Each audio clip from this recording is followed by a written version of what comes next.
Bears, Detroit Lions, Minnesota Vikings. In addition, he has served as offensive coordinator and quarterbacks coach for the Oakland Raiders, Arizona Cardinals, the San Francisco 49ers, the Cleveland Browns. Marc also served in various other coaching capacities within the NFL, as well as the CFL. Ladies and gentlemen, let's welcome Mr. Marc Trestman. Larry, thanks a lot for the introduction. Rod, I couldn't be more appreciative of the invitation to be on board today. It's humbling and it's a privilege. I also want to thank Quincy and Jordan and Josh for partaking in this conversation we're going to have about quarterbacks. I've had the privilege of coaching Jordan and Josh, and I followed the path of Quincy since his dad and I played college football together, and I think you're really going to enjoy hearing their perspectives in the next hour. You know, I personally want to take a little bit of the elephant out of the room for a minute before I get started. It's been a difficult, as you well know, 4 months for all of us with the pandemic and the effect it's had on the health and welfare of people across the United States and across the world. And our focus, obviously, with football being so important in our lives, nothing more important than our families and their safety. And I just, at this time, wanted to just pray that your families and you are well and you'll continue to be safe. And then you combine the pandemic with what was really horrifying, the horrifying public lynching of George Floyd. And it was heartbreaking for me because it took place a mile from where I grew up in Minneapolis and a mile from where I went to college. And we've seen the shooting of Rayshad Brooks, and we've seen Breonna Taylor get ambushed and so many other things. And you know, what's really happened, to be open, and as I said, take the elephant out of the room, myself as a middle-aged white guy, we've watched all this in real time. And the white community has become a diverse group of protesters. And finally, I think that we're beginning to feel the true pain of Black men, women, and children that really has endured for over 400 years. And now, hopefully, more of us, more of white America and the white world is recognizing that there is systemic racism in the United States and social injustice. And I think we all know and see why Colin took a knee. And then over the last couple of months for myself, I've recognized and acknowledged my white privilege along the way. You know, I was raised in a house that didn't see color. I've raised my children not to see color. I've coached with players and coached with coaches and hired staffs where I never saw color. But then I have finally realized that that's not the issue of today. And I always use the quote by Dr. Wayne Dyer, who said, if you can change the way you look at things, the things you look at change. And, you know, I've accepted that I have to be accountable as a middle-aged white man, not to just sit back and not do anything about it, that I can really be a part, and the white community has to be a part of facilitating change that goes just beyond the pocketbook, but is part of actions. And then, you know, I was really touched at Reverend Sharpton's, at the funeral of George Floyd, when he said, white America, you know, you've got to get off our necks. And he explained that, I thought, eloquently when he said it's simply, you know, for Black Americans just to able to, all Black America wants is the opportunity, the same opportunities that white America has under the law. So let's have police reform that changes so when a Black person gets stopped by the police, he's treated with empathy and humanity. You know, I also believe that we've got to get on board with change. You know, we've got to get on board to make sure our kids are educated. Our white children are educated. I never knew about Black Wall Street. I never knew about the Wilmington slangs. And 100 years later, you know, we still see Black victims murdered in the street. So, you know, what's going on in the NFL is a microcosm of that, not at the player level, certainly, but at the coaching administrative levels. And that's just where my heart is today. And I wanted to share with you first, it's really to, as genuinely and as humbly as I can, support a more diverse and inclusive NFL that has been very good to me over the last 25, 30 years. And I hope by this discussion on quarterbacks, we can do that. And we can recognize some things that go into the quarterback position that can help us all and put all of you in a better position to achieve your goals and your dreams. So with that, Thanks again, Rod and Larry, and let's get started. So as I said, we've got Quincy, Jordan, and Josh with us today.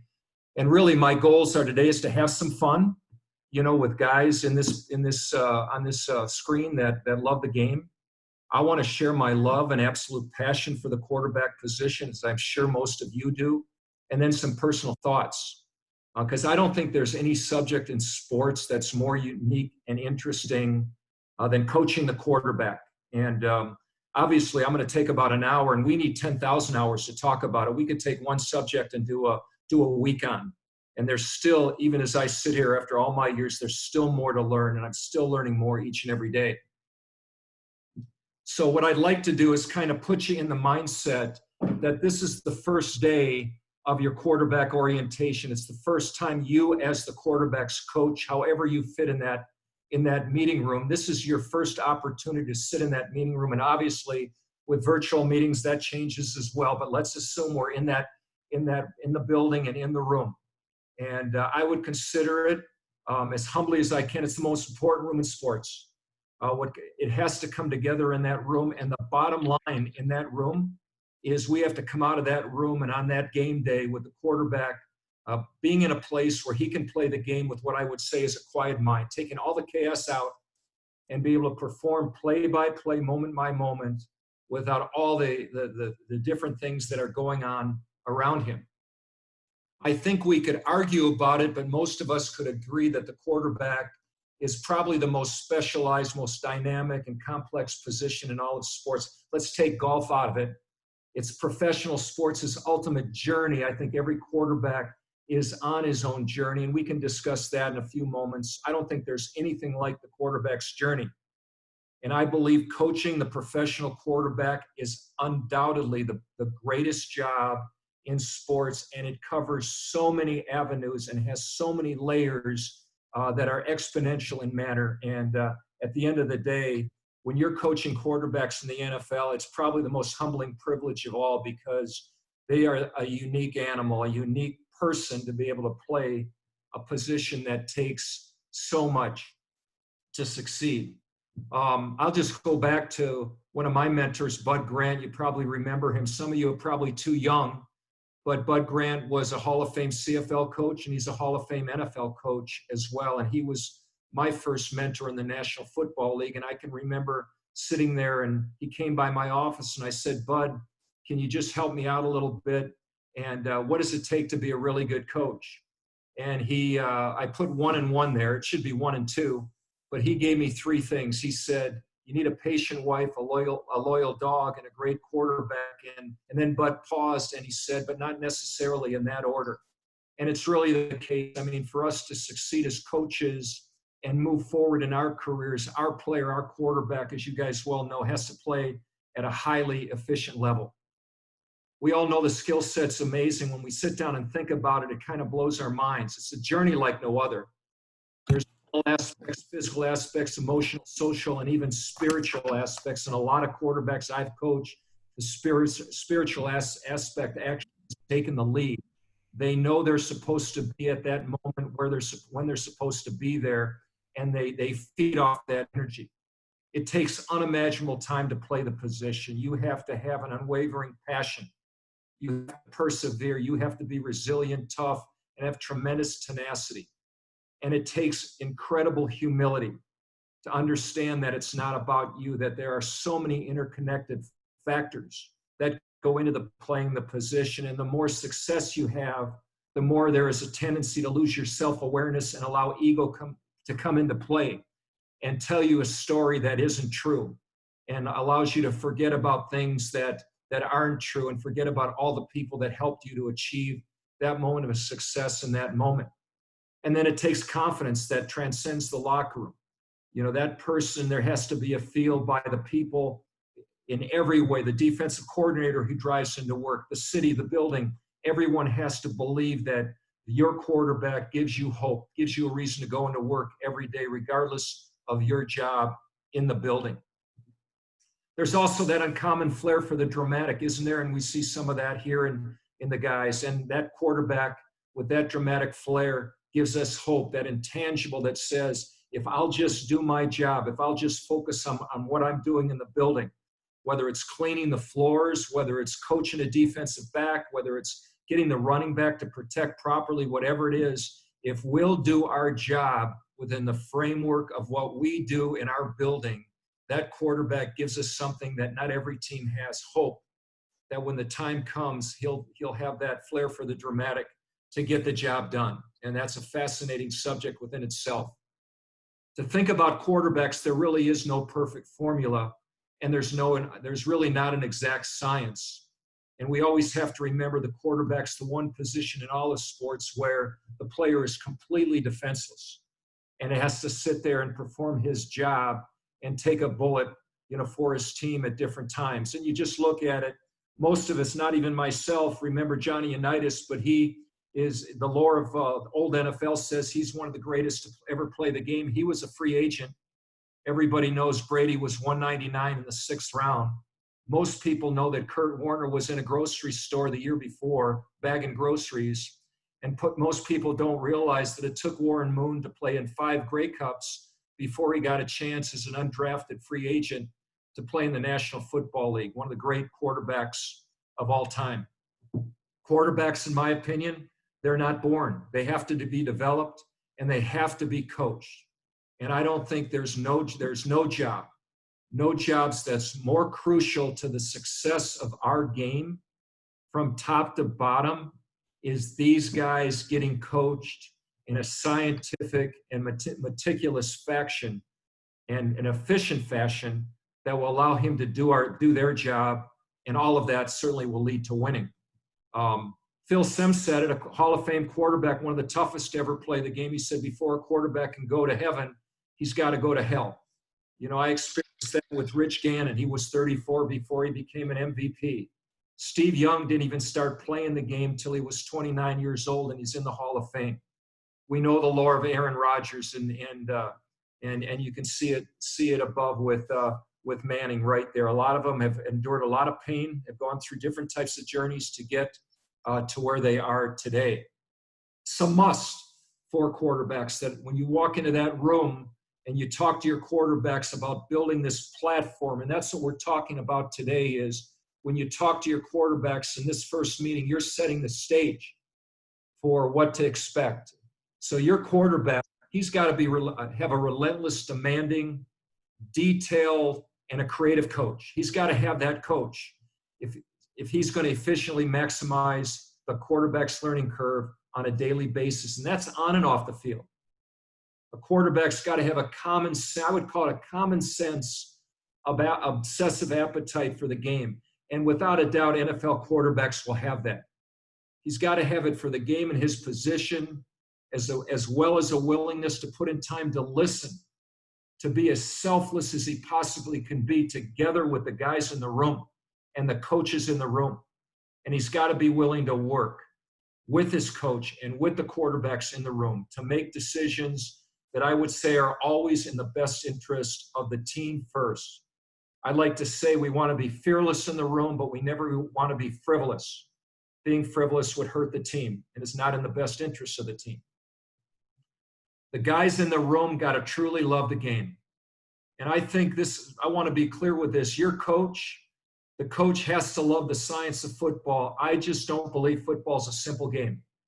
I mean, we can always say it comes down to blocking and tackling and chasing the ball, but football is a science. And it's a science at every position. And the structure is a science when it comes collectively when on an offense, defense, and special teams, and the quarterback position is a science. He's got to have a coach who can sell the importance of detailed preparation and the efficiency of detailed preparation. And his coach has to be creative in ways to simulate the quarterback on a daily basis. But I also say this, the quarterback coach, he's got to have a quarterback obsessed with the position that brings out the best in his coach. So when we walk into the room as coaches, we got to be ready to go, to stimulate. We got to be on our science. We got to be ready to sell what we're selling that particular day, because we haven't even talked about the first day of installation. We're just setting the tone for the year in our meeting room. And in return, that player, he's got to want it, and he's got to expect it, and he's got to hold me to the highest standard of a coach with expectations that are at the highest level of professional football. They have to be high on both sides. So the most important and mutually demanding relationship in all of sports, it's got to be the quarterback and his coach. There's no other way to look at it. The NFL is it's a multi-billion-dollar business. Just a few little analytics here, as you can see. This is what these organizations are worth. So therefore, I think this page has got a lot of information, so I'm going to take it slowly. The quarterback meeting room, it's the epicenter. It's the hub of everything. It's the hub of the city and the community that your team is playing in. And so when you walk into your interview to be the head coach or to be the coordinator or to be the quarterback coach, in this room, you need to know exactly how you are going to build it. You need to have a vision that you can give with clarity to the people that are going to make that decision. You have to intentionally go through the dynamic, play by play, in terms of list by list, what it's going to look like and what it's going to feel like every day. Because whether it's you and your quarterbacks, whether it's you and your coordinator and quarterbacks, whether it's you and your coordinator and your head coach and your quarterbacks, you have to know what that is going to look like. And the group in there has to know exactly what those expectations are. When you go into your interview, the owner's got to know who's going to be in it. And if you just notice to the right, when you go into the interview, the GM needs to know. The head coach needs to know. The offensive coordinator needs to know. And the quarterbacks in your meeting need to know. What is the culture of that room? Because that will set the stage and what will lead to winning. Bill Walsh said it, culture isn't something you put together on your way to the podium. It's put together long before. It's the standards of the room. How is your room going to operate? What's going to be the line of communication? What does being on time mean? What are the proper tools we're going to use? And then what are your core values in the room going to be? And this could be your room, your quarterback room. This could be your meeting room in front of the entire offense. This could be your meeting room in front of the whole team. What are the pillars going to be? I'll give you a few examples. Trust. Trust goes to the core as a cornerstone of everything, treating people in the highest regard, regardless of the position they have in the organization.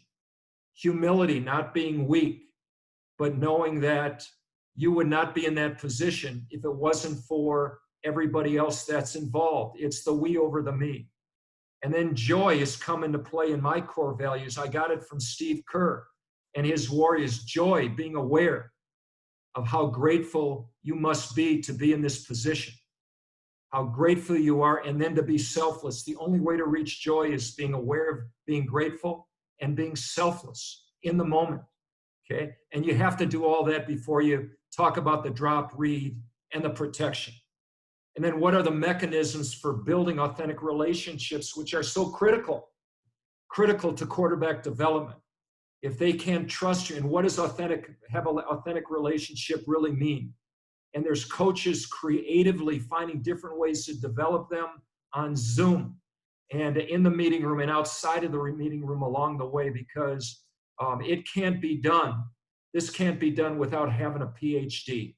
You really got to have a PhD in football, and you have to have a PhD in organizational, and there's nothing wrong with wanting to learn more. We're all trying to learn more and get better at it. So what does the process look like? I just wanted to throw that out and give you some thought-provoking things to think about as you work into your season. I believe that the hierarchy in a quarterback meeting room is a horizontal hierarchy. Everybody has got to be treated on an even level, and the communication has to be treated that way, and it's developed through authentic relationship. And I believe the quarterback has to leave the room each day with a few things in mind. He's got to trust that his coach had a plan for the day. And you need to articulate the plan. I would advise that. It's got to be done through meticulous organization and intentional objectives of what we need to complete on that day and how it relates to the week, whether it's the week of OTAs, the week of training camp, or the week in preparing for the game. And he's got to believe you know your science. And as I said before, it's not a simple game. He's got to trust that you understand your science, whether it's the first step on the drop or who the left guard blocks in the protection. He's got to believe he's protected. And I believe that there's nothing more important that a coach can do for his player is letting him know that he understands how he's going to be protected. Because when a quarterback's protected, I think his poise grows exponentially. And I think it's really, you said, what's your number job as a quarterback coach? I would say it's this. If my quarterback knows he's protected, we got a pretty good chance of him completing a throwing motion and throwing it to the right guy. He has to believe your time with him is helping him master his craft. So my purpose is to create leadership, is to grow men, is wanting them to have and to be better husbands, better fathers, and better teammates. But the tool has to be, the toolbox has to be the game and the science of the game, because players, in my opinion, want us for one reason, to help them master their craft. So if I can use the toolbox and show them the science of mastering their craft, then I can do what my passion is. It may not be what your passion is. My passion is to create better leaders and greater and better men, because I think all of it leads to winning. Fundamentals are the same at every level. So whether a quarterback is 8 or 18 or 28 or 38, in my opinion, the fundamentals are relatively the same. And Bill Walsh taught me in my time with him that really a quarterback's job is to isolate fundamentals, and then to be creative, and after you isolate them, to develop the drills to teach the skills that are necessary to play the position. That would go for every position, but certainly the quarterback position. And fundamentals, and I'm going to let Quincy talk about this and Jordan talk about that. I'm not going to spend a lot of time on fundamentals today, but they need to be constantly refined, worked on daily in creative ways, and practiced efficiently, because the time on task is going to be limited, as we well know, as individual periods are assessed not only in the season but in the off season. And using tape to show players what those drills look like and why they're in is tremendously beneficial, as you guys well know. At every level of football, there's going to be a constant, right? Football's fundamentals are the constant. They have to be continually practiced every day through repetition and obsessive discipline. It's relentless. It's a relentless obsession for perfection. A couple things on drills. I think all drills should be performed at game speed unless otherwise and clearly discussed by the coach at the time. I think individual periods are not time to explain the drill. I think they should be explained outside the drill to practice more efficiency, because we're always fighting for more individual time during the season. So if we spend the first 2 minutes explaining the drill, we've lost 5 or 6 reps to get our quarterback better. So individual periods should be meticulously organized. And I think the question is, how much work should the starter get during the individual periods? And maybe using post-practice for backups, because the quarterback who's playing the game, in most cases, will always be playing the game until he can't, needs that work. So in-season individual, I said, should, in my opinion, should be built in with drops and the reads and the progressions from game plan. There's so little time, can be utilized in individual. And if you're a carded practice team, it can be used, obviously, to prepare them for the next period, but also to work on things that are necessary to get done related to the last period. I think they should be drills that force a change of platform in the pocket and extending the pocket, force climbing, force resetting, force extending the play. And that gets to number 3. I don't think awkward throws are practiced enough. I think there's all are relative to in-season over mechanics and bags and cones and things like that, where are more off-season and preferably pre- or post-practice OTAs. I want to get down to really the gist of what I think a quarterback coach has to do. Some of it will be in detail, others I'm just going to overview it if you don't mind.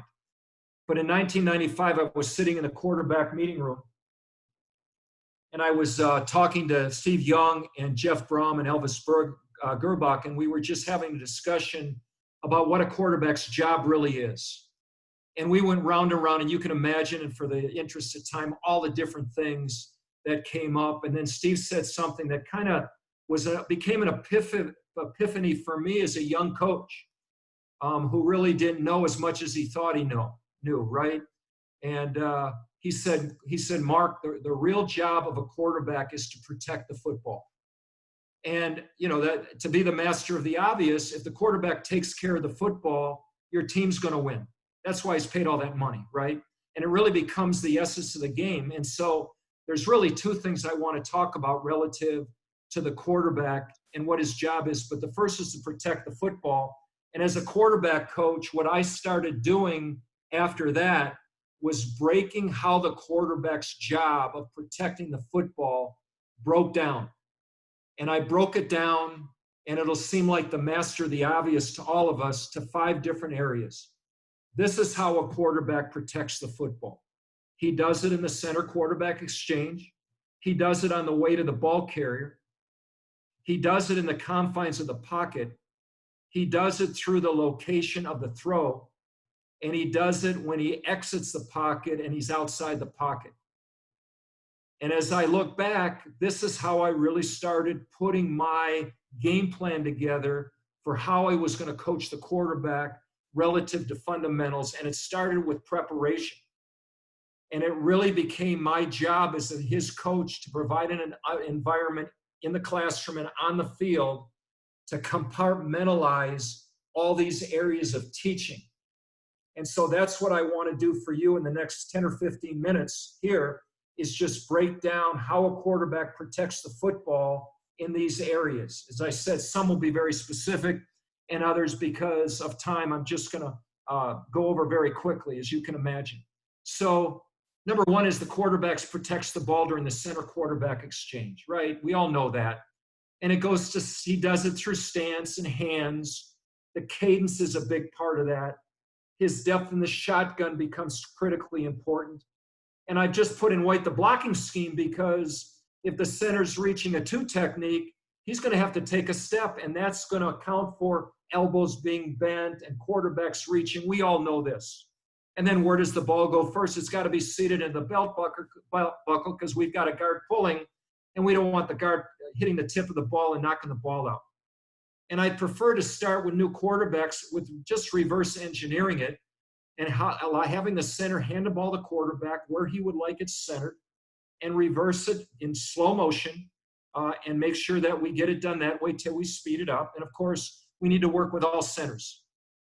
So this is really what I wanted to get to, and what I learned as a young coach is that, the practicing the center quarterback exchange is not a social event, but a business practice, and should be done with a sense of urgency, in my humble opinion, because we have to start, and that starts with just being on time. So let's say pre-practice, we have a 5-minute cadence quarterback exchange period. If we wait till the second to start the clock, and we say, okay, let's get ready to go, guys, and get started with the center quarterback exchange, we've lost 2 opportunities to get a rep. So I believe when we start the center quarterback exchange, the first snap should be the moment that 5-minute period starts. It should be taken extremely serious, and that starts with the coach taking it seriously, preferably not only him, but the line coach there with him, and possibly the running back coach as well. I say helmets on and buckle up. We're practicing like it's a game. This is full speed, so let's do it that way. That's your choice. I say let's do it that way. Let's put a defender over the center so we can snap the ball quickly and take a legitimate first step, because that's the point of emphasis. The first step by the line, whether it's a reach, whether it's a step at, whether it's a sit back, it's a point of emphasis. If you have a ball carrier available, you can get started with your course of the back and the quarterback. Is it a pass or run call? It should be called on every snap, and the cadence should be varied. There has to be coaching emphasis here all the way, silent count used. And I think it should be at full speed. How many times have we seen the ball snapped over the quarterback's head in the gun? They didn't get the silent count. We don't practice goal line offense enough where the offensive line is tighter and the ball handling is tighter and quarterback comes out on the power play and the ball's knocked out. It happens all the time. Number 2, in the quarterback coach's job to help the quarterback protect the football is in the running game, is on the exchange. I mean, did Kyle Juszczyk right here have enough reps with the quarterback to handle this ride and decide? And then we've got 2 Hall of Famers right there. Did Brett Favre take the right first step at 5 o'clock on the stretch play or the inside zone play? Was a Hall of Fame running back and Adrian Peterson 2 wide. The ball's on the ground. So the combination of the center quarterback exchange and all that entails with all the different snap counts, with the silent counts, with quarterbacks new miking, with restarting the cadence, all of that is the center quarterback exchange.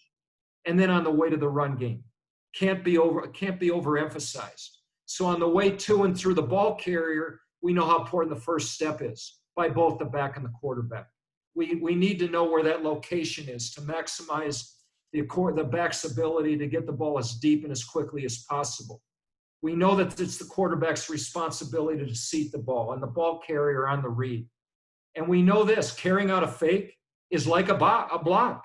It may be another millisecond or click before the defensive player gets to the ball carrier and he's got a chance to lock up the rock. It's all worked, and it can all be done in the center quarterback exchange. And we all know this as well. The inside arm's up, in most cases with palm down and the outside hand up. We know that the quarterback, if he's going with 2 hands, he's going to quiet release the inside hand, and the outside hand's going to apply the pressure. And the quarterback's job is to see the handoff. We know that. And this is what the question I would ask, and it's just a question I'm throwing against the wall. In the RPO and option game, is the time on task / analytics worth it? You have to make that determination. What's your preparation and your practice philosophy? Can we see it on the tape, progression teach it? Can we talk it? Do we have a chance in practice to walk it and rep it and read it before we run it? And how is this practiced in non-team periods? I have that question. I'd like to know more. Is it worth it based on the results and the time on task and the amount of times it's called during the course of the game in your offense? And then there's more. Obviously, as I said, not only carrying out the fakes, but following the ball in a 4-minute offense. There's no need to carry out that fake. We're going to run the ball, and we're going to follow that back to make sure if that ball comes out, that we got an extra guy to fall on it, all protecting the football during the course of the game. And now we get into some of the nuance. Number 3, the quarterback's got to protect the ball in the confines of the pocket. This is his offense. And I think the goal of the coach, his coach and the quarterback, at this time, we want to find a quiet spot, don't we? And we want to complete a throwing motion. That's it. Our job is to get the quarterback to that spot, wherever it is. Teach him how to find it, wherever it is, and complete a throwing motion. And that's going to allow the quarterback to do his job, and that's to deliver the ball accurately. If somebody asked me, Coach, what are your goals in the passing game? If I had to stand in front of the team and say, guys, what are my goals? What are our goals in the passing game? I would say it's 3 things. We don't want to waste any plays. Josh McCown will tell you when a quarterback walks out of a meeting and he says, I've got answers to that play. In the run game, I got a kill. In the pass game, I got an answer. That's going to create confidence. I'm going to always try to avoid hots. I do not want my quarterback to throw hot. I'm going to do everything to orchestrate protection during the week to make sure my quarterback doesn't have to worry about throwing a hot, and minimize during the course of a game where a +1 blitzer is going to affect the result. And when he is, and when he does, we're going to kick it in the butt. We're going to make something great happen. So I want to minimize the quick answers. And I can only do that as the quarterback coach but making sure I'm working every day to get my 10,000 hours in to be a PhD in protection. It goes to the core of a player's trust in you and playing with poise. And when I do that, and when we do that, the offensive coordinator, the quarterback coach, and the offensive line coach in this area, I think they got to be tied at the hip, and I think you know that they do. And then finally is to get them to complete the throwing motion of any kind. Playing in the confines of the pocket takes so much courage, football intelligence, and mental and physical toughness, as we all know. Why is it so hard? Why is it so hard to protect the ball in the confines of the pocket? Because there's chaos. It's crazy in the pocket. Why is it crazy? Because there's a bunch of guys trying to hit you in the mouth. There could be a missed block. There's a free rusher. There could be external pressure. There's an internal push. There's a free rusher because I missed a hot. And then there's the inevitable. One of your basic jobs is to keep emphatically, daily, explaining to these guys, the best of quarterbacks, that there is blindside pursuit along the way. And that ball's got to be locked up, staged up in the V of the neck, because those players are coming. That's all they get paid to be. And improper ball security goes to the core fundamental of playing the game as quarterbacks, you well know. So to protect the ball in the confines, it's going to certainly start with a drop to make sure it's precise and coordinated. Line sets are important and coordinated with the back foot of the quarterback. Away from the center is important, in and up. And then the ball's got to be properly staged as Aaron has it here. Tight to the sternum. Tip of the ball in the V in the neck. Never below the waist. And eyes up with strong hands. There's going to be a mental side because I've got to know that that drop may be adjusted. A five-step drop turns into a three-step drop. A three-step drop and the gun turns into a rock and throw. And have we spent enough time drilling the hot so it can be up and out? The mental side of knowing the protection is a 5, 6, or 7-man protection and where the +1 player is. Who's the quick answer? And what's my footwork change? So there's a lot going on mentally and, of course, physically. And then there's all being self-aware of all the game management issues that take place on that particular play. We all know, and I know Quincy again and Josh will get to this, the quarterback's got to be drilled in the fundamentals and working the pocket. I've already kind of talked about it. I'll hit it quickly with quick answers and pressure and climbing, sliding, moving our feet, changing the platform, knowing he can throw it away, and taking a sack may be the best thing he can do. And I'll just double down on the best thing to do is there's so much tape because there's so much pocket work that is different every week in the course of the game, and the tape shows it. And then we can turn it in to different drills on the field. I think that this is underlooked at times. Quarterbacks should be drilled in the awkward throw. I really learned this from Gannon. I thought he was one of the best. And then you see, to the right, Mahomes kind of totally out of sight, different ways of awkward throws. Somewhere in the middle, the awkward throw should be practiced with quarterbacks finishing progressions and climbing the pocket as well as working outside the pocket, because it's arguable that half the throws are awkward in nature. And the physical and mechanical makeup of the quarterback is critically important during these awkward throws. Just some quick pocket reminders. I really think it's the essence of the quarterback. The pocket's always going to be reconfigured where the quarterback's going to have a feel to move right or left or push up. And how he works the pocket is so critically important with quick feet, sliding, resetting. Just don't think we can ever do enough of changing the platform of the quarterback, particularly during the season and individual, assessing the ball and understanding that these quarterbacks, they have an inherent feel. And there's certainly so much more. And this is so huge. And this goes right to day one of game plan preparation, the quarterback's ability to protect the ball with the location of the throw. So I look at it like this, kind of have some fun with it. Mortal men can take a snap. Mortal men can get the ball to the ball carrier. Mortal men can take the ball in the confines of the pocket. They can take care of it. They can be taught to do that. But locating the football guys, as we know takes so much more. There is a neurological makeup that none of us can really understand. From the time that back foot hits to the time it comes off his index finger, there is a lot of stuff going on. There's an internal radar that is impossible for any of us to understand. That radar defines the coordinates of the reception area. There's depth perception involved. There's incredible eyesight, the ability to measure trajectory, how to change the ball speeds. This is all happening with moving targets and guys getting paid a lot of money to try to knock us to the ground. And there's a lot of blind throws of anticipation. And what I really want to say here is how humbling it is to coach him. And it took me a lot of time, a lot of years, unfortunately, to realize how special these guys are. They're incredibly special. We've all stood behind him, haven't we? And watched him throw the ball and said to ourselves, how the hell did he do that? It's amazing. So Bill Walsh called it functional intelligence. He thought it was a prerequisite.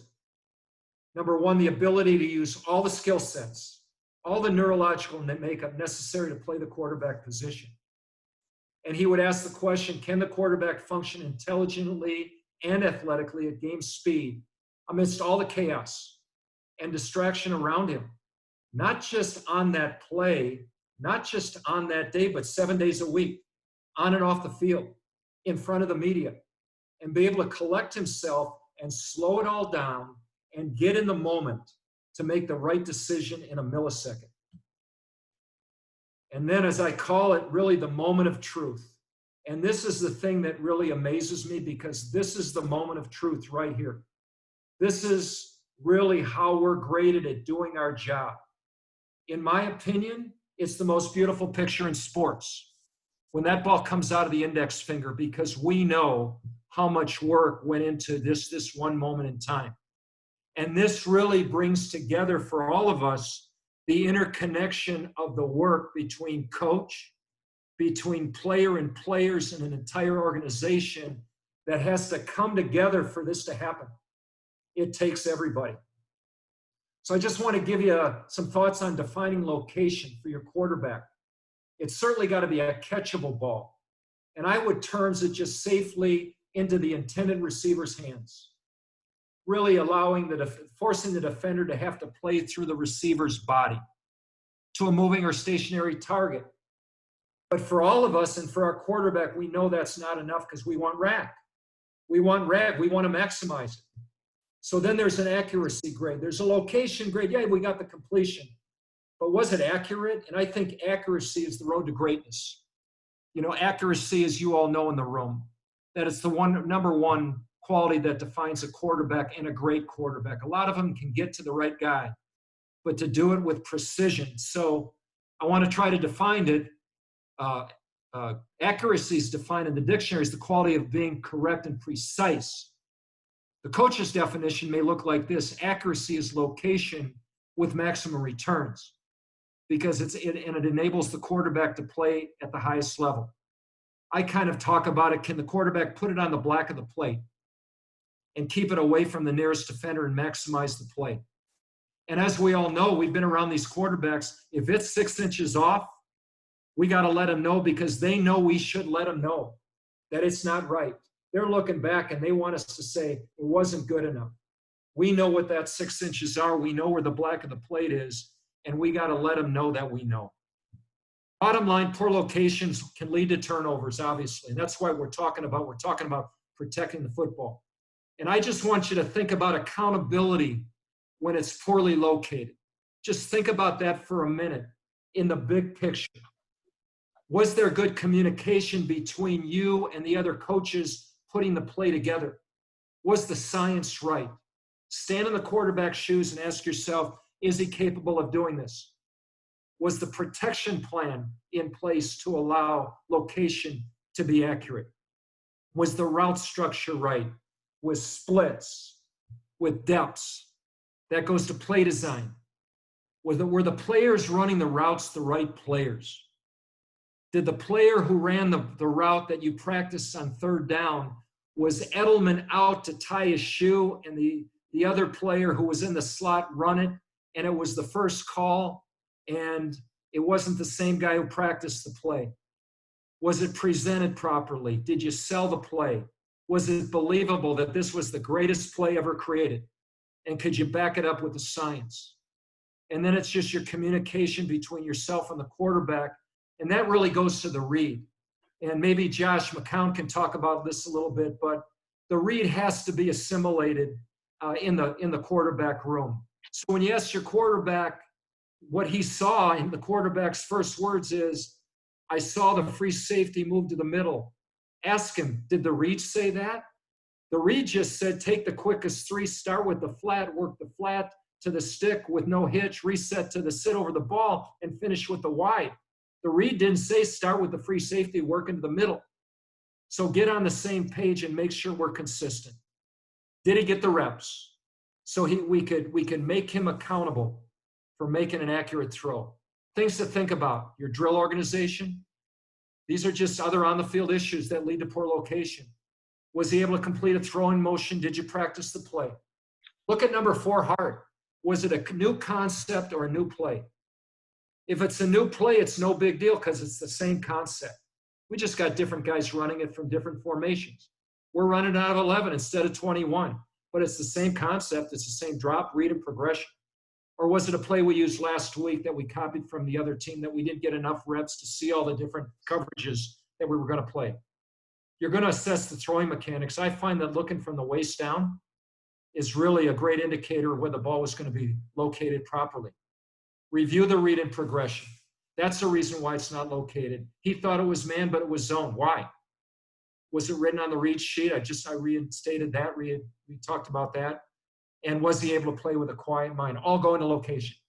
And then lastly, protecting the ball, exiting the pocket, a big part of it. So exiting the pocket would mean leaving or scrambling the pocket prematurely before or after the quarterback reaches the launch point. So we have plays, we all know we have sprint out passes, and we have movements, play action movements where we're actually going outside the pocket, or we have the quarterback scrambling.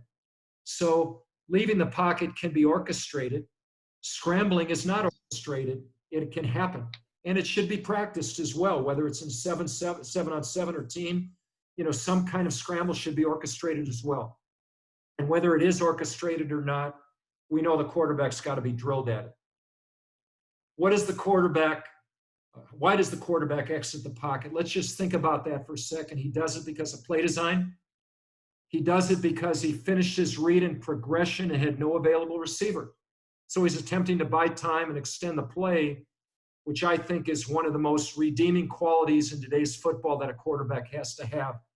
He has to have the foot skills to extend a play and buy us a third down when we don't get with the play or the protection because it was something we didn't expect. He didn't identify the +1 players, so he got out early. There was early pressure or duress, or a receiver's route was disrupted early and there's no other progression, so he had to get out. The quarterback's ability to extend the play is highly valued. We all know that. But leaving the pocket early is not. I don't think you can have a passing game if the quarterback decides that he's just going to get out anytime he wants. There'll be frustration, and the execution is not going to be what you want. He's going to get it out by climbing or stepping up. He's going to get out by reversing out and between the tackles. He's going to get out by exploding outside, right or left.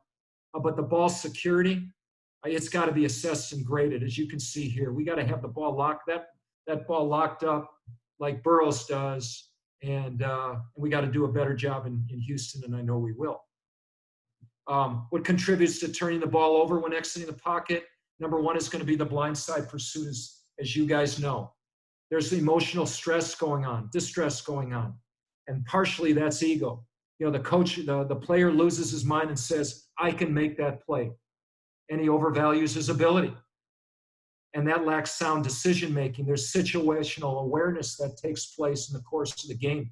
Hey, we don't need to score with 40 seconds left. In 10 minutes, we're coming back out, and we're going to get the ball back. So if we don't get a first down, let's make sure we take care of the ball. Failure to differentiate between man-to-man and zone. is a major cause of losing the football outside the pocket. Throwing across his body, don't do it, don't do it, great play. That's what generally happens. Don't do it. It's going to get us in trouble. And then just communication with receivers. And I won't get into big with scramble rules, but we know when the quarterback gets outside the pocket, there's a great opportunity for the big play because we've got the great athletes and the quarterback to do it. The tip of the ball should always be assessed and graded and should never drop below the waist. So it's just some brief exit reminders. Priority, get back to the line of scrimmage. That's always big when we get out of the pocket. The big play is going to be available, but not at the expense of the turnover. Blindside pursuit, it's monotonous, but it's the most obvious and apparent reason for quarterbacks losing the ball. They want to take the left hand off the ball. The tip of the ball drops below the waist, and here comes the blindside pursuit. I say when you throw to a receiver on the run, you throw it right at him. I don't know the physics behind him, but I know if you try to lead him, you're going to throw the ball away from him. But if you throw it at him, you're going to put it in the right spot. It's acceptable to throw the ball away.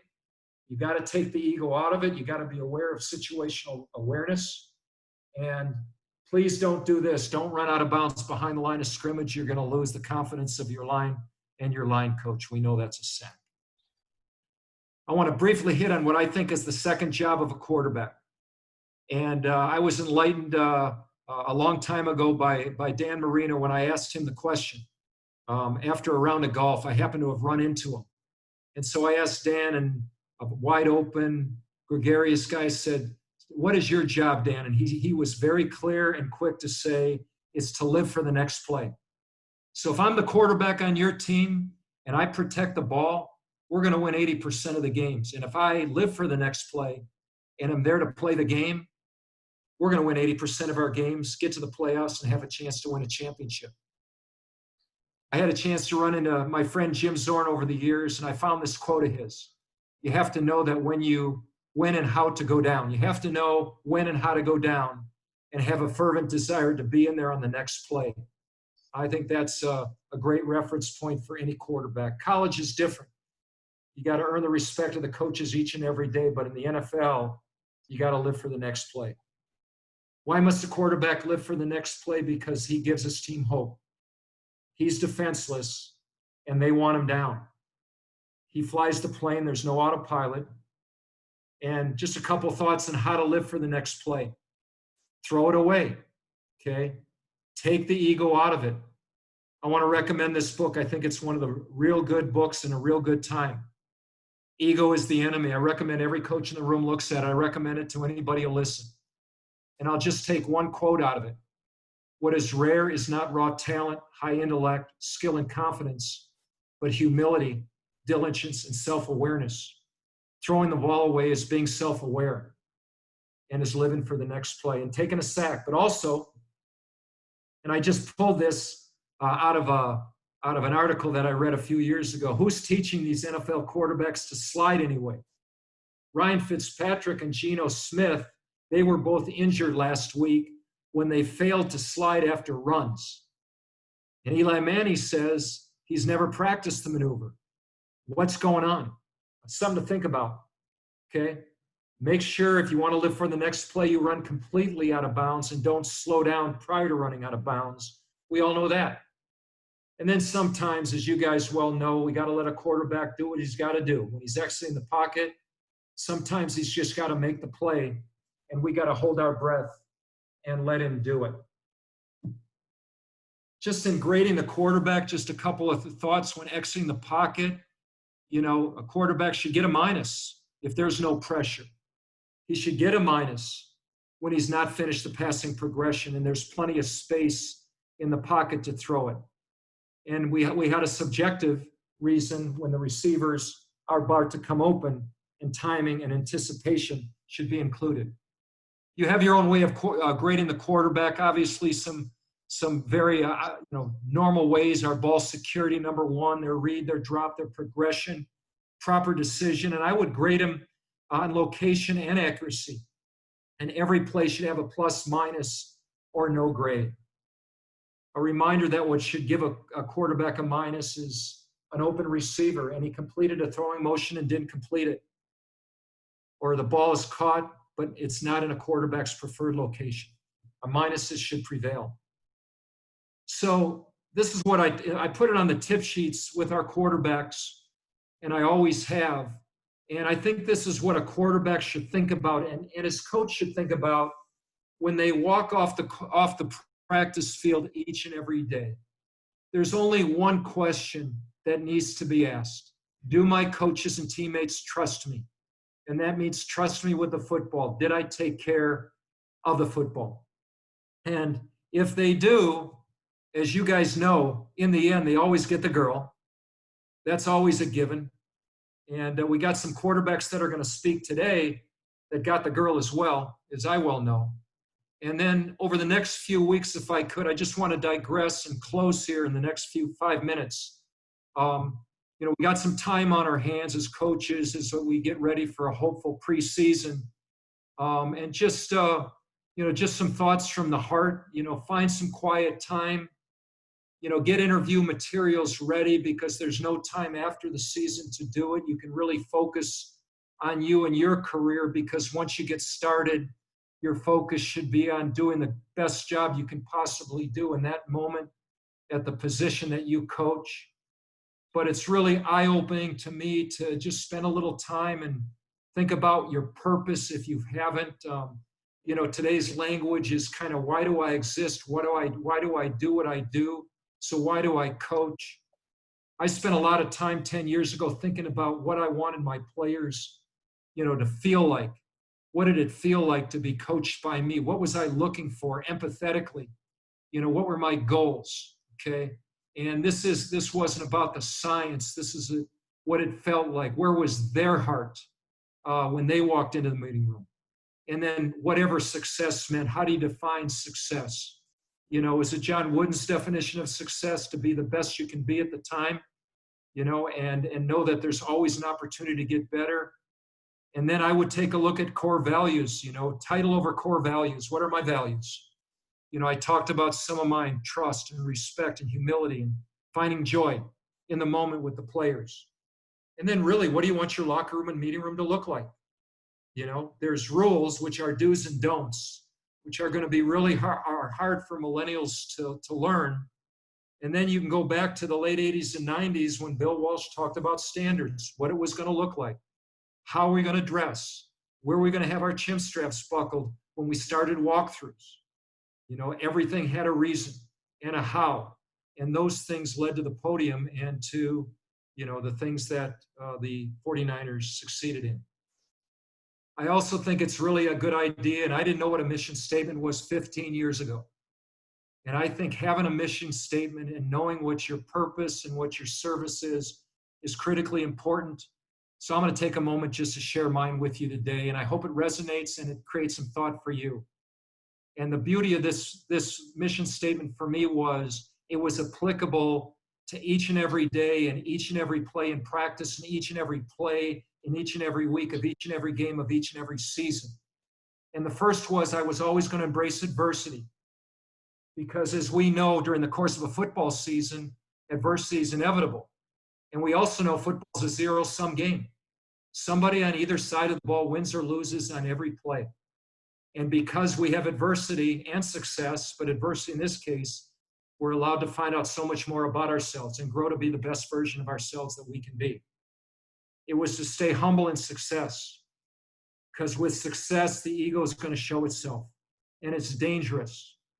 And when you have humility, you're aware, you're in the present moment of understanding that there's so many others who were in a position to help you succeed.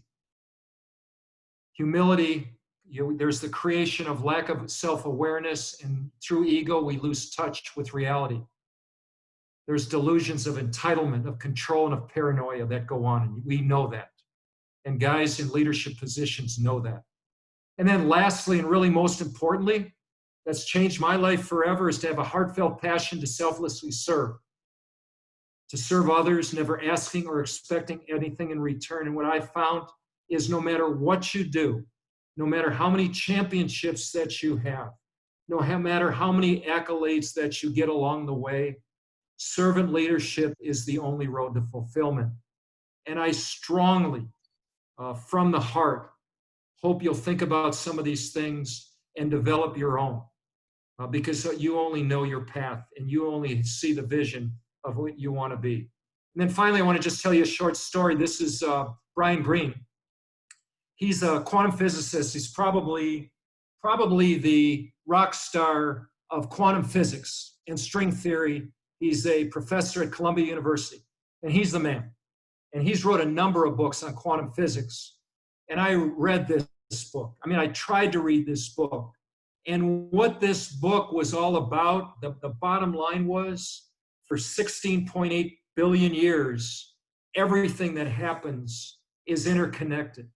And when we really say we have to do things together and we're interconnected, the science of the 21st century says that we are all interconnected and we can't do anything about it.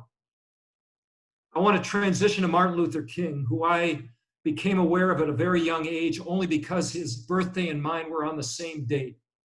And over the last month, I've read his autobiography, and I've been amazed at what Martin Luther King did and who he was, how he was able to bring Christ's peace with Gandhi's sense for a nonviolent way of getting to where he wanted to go.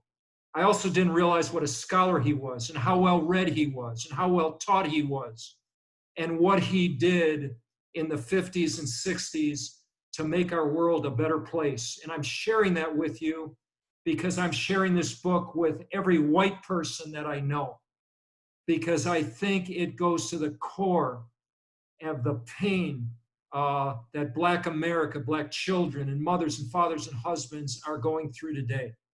And then I just want to transcend that because I've used Martin Luther King in my meetings along the way.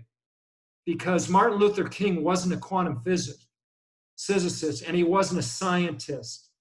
But what he said in very succinct terms did two things. Number one, it proved that Brian Greene didn't invent quantum physics, that Martin Luther King in his own way was a quantum physicist. And Martin Luther King at his time, in his book that he wrote, what was called a letter from a Birmingham jail, said these words. And these words not only don't apply today in my mind, they apply to football. They're the definition of football. And I've always shared this with my teams over the last 10 years, and forgive me for sharing it with you, but it has meaning that I do feel is important. This is what Martin Luther King said in 1968, and if we just think about it, in a real sense, all of life is interrelated. All persons are caught up in an inescapable network of mutuality. We are tied up in a single garment of destiny. Whatever affects one directly affects all of us directly or indirectly. I can't be what I ought to be until you are what you ought to be. And you can never be what I ought to be until I am what I ought to be. This is the interrelated structure of reality. I don't know that any of us could say it any better. So I'm excited about the Fritz Pollard Alliance Foundation. I think it's time to support a more diverse and inclusive National Football League. It will never be the league we want it to be until it is at the executive and coaching level. So thank you. It's been an unbelievable honor and privilege to be here today. Rod, I can't thank you so much. Thank you, Mark. What an awesome presentation. So what we'll do at this time is, if you have a question for Mark, you can put it in the chat room, and Charmaine will acknowledge you and your question and ask you to unmute your mic so that you can ask Mark the question. Charmaine, please let us know if there are any questions.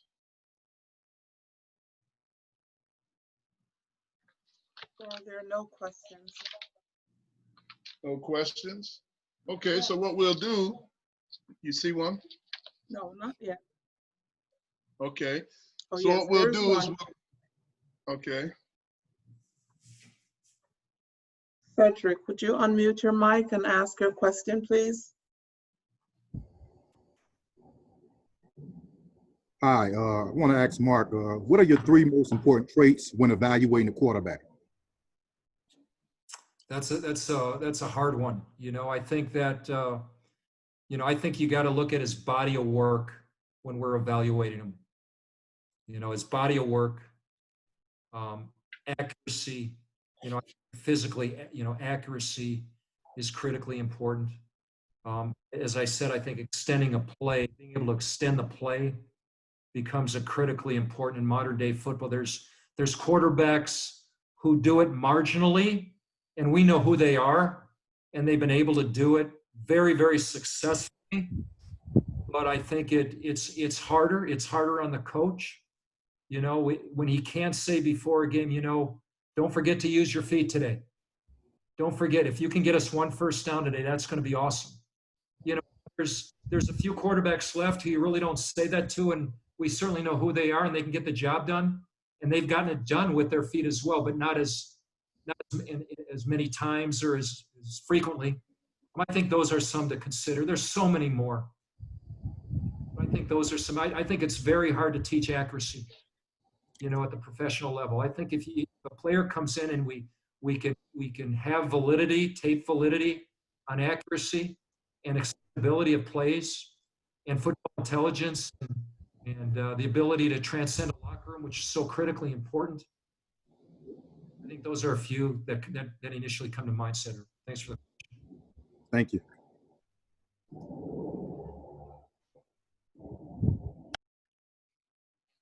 Charmaine, you see any others? Yes, Donovan Jackson has a question. Would you unmute your mic, Donovan? Yes, thanks, Charmaine. Hey, Mark, I just wanted to see if you could kind of elaborate to me on the successful relationship dynamics between the QB coach and the offensive line coach. Their working relationship, how that goes hand in hand, and how the O-line coach, more specifically for me, with how I could benefit my quarterback coach. Yeah, I think that that this is critically important. You are, as I said in the it's a great question, Donovan, is whoever is orchestrating the offense, and that always is going to include the quarterback coach, whether he's the coordinator or not, has to be inclusive. And I know it is with the offensive line coach. We cannot have separate silos when it comes to pass protection. We can't have separate silos between any coaches, but certainly not between the quarterback room and the line room. They need to come together, and the relationship does need to be authentic. And that's going to have to take place not only inside the meeting room, but outside the meeting room. The trust level of when you go to the sideline to make an adjustment on protection during the course of the game is unbelievably critical. The confidence level has to be, is unbelievably critical.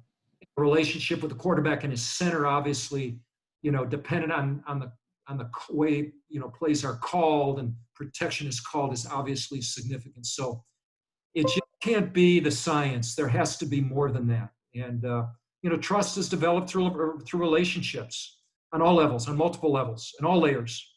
And we cannot hide from that.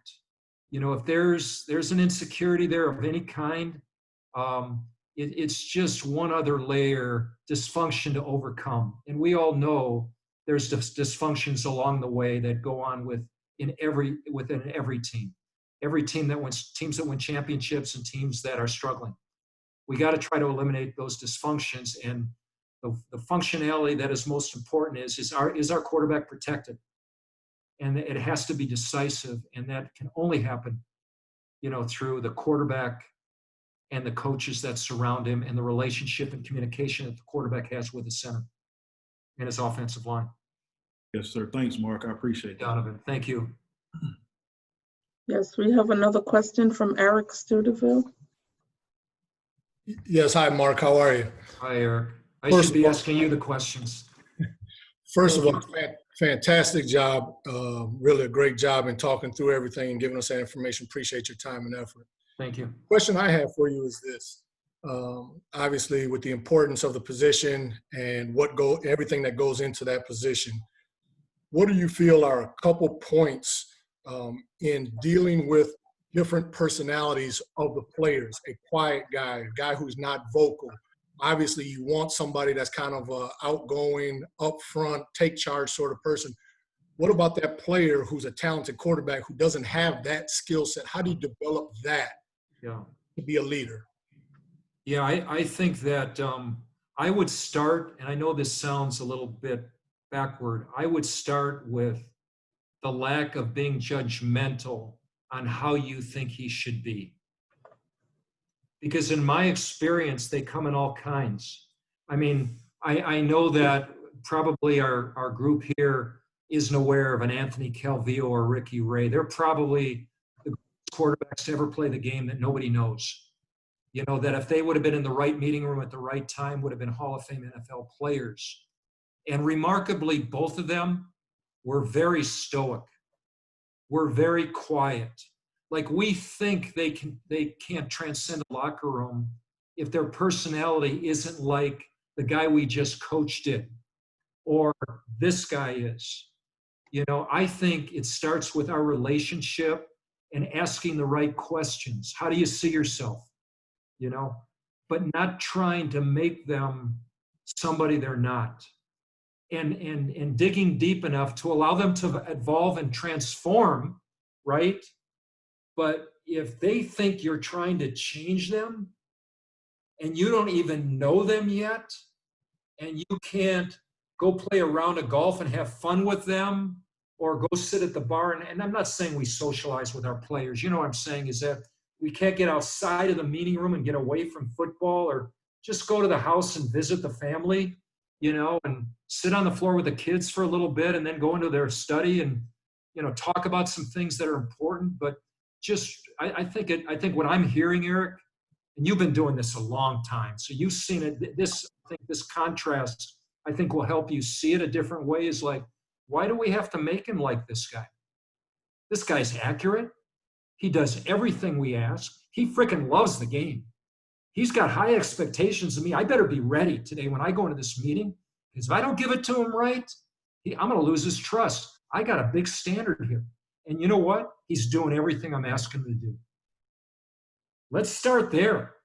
Let's get him to take the first step and make the right read and the right drop and do all those things. And you know what? If he's ready to call the play and you don't have to tell him twice, we got a hell of a thing going. You know, and then let's get into perceptions of what we think he should be. But let's slow that down. That's what I would say, Eric. Appreciate it. Answer both questions? Yeah, no, perfect. Okay. We have one Maybe one question. more. Yes, Curtis Modkins. Curtis, please unmute your mic. Thanks, Mark. Thank you as well, Larry. If I didn't say that, thank you, Larry. Oh, no problem. Mark, by the way, I played with Anthony Calvillo, so I know who he was. I might be the only one. He's awesome. I got a question for you in terms of game planning. Mm-hmm. The guy who I'm probably most influenced by, the first number of years in the league, we did all our game planning together. Mm-hmm. Most recently, you know, and a lot of people do it differently now, where you game plan separately. You know, you have a run pod and a pass pod. Do you have any opinions on that? Have you been involved with both of them, or do you have any opinions strong in one way or the other on what you think the best way to game plan is? Yeah. Curtis, that is a great question. And if I could, I'll go through some of the chronology. When I learned to be a coordinator, I learned to be a coordinator in San Francisco. So in San Francisco, you know, I followed Mike Shanahan and Mike Holmgren. It was really Bob McKittrick. He did the run game, and I sat in office and did the passing game. That's what I was taught to do. And at 2:00 in the afternoon on Tuesday, we came together, and Bob went over the running game, and I went over the passing game. And 4 coaches sat and watched tape and sat around and waited for us together. Okay, so that's how I learned. And for a number of years, that's how I did it. And I killed myself and beat myself up. There's got to be a better way. And then during my journey, and I won't say the team I was with, I wouldn't want to do that right now because they're still there, is I spent time with a very, very successful offense, and where the head coach called the plays. But the staff put the game plan together, and then the head coach really what I would call through Socratic method by asking the right questions and getting the right answers came together. Mhm. On staffs where the head coach obviously is the play caller or the coordinator is the play caller, right? Mhm. Sometimes the coordinator and the quarterback coach aren't the play callers and they got to put it all together. So it's done a lot of different ways. But to get to the end result, I believe in doing it together. As the play caller, I always felt I had to paint the picture. But we went over it line by line after gathering information from the coaches who were involved in putting the passing game together. And then we went together with the coaches who put it together line by line in the running game. So there was a disbursement of responsibility. I felt as the play caller, though, I couldn't walk into the meeting room and not have put the picture together, at least the framework of the picture together.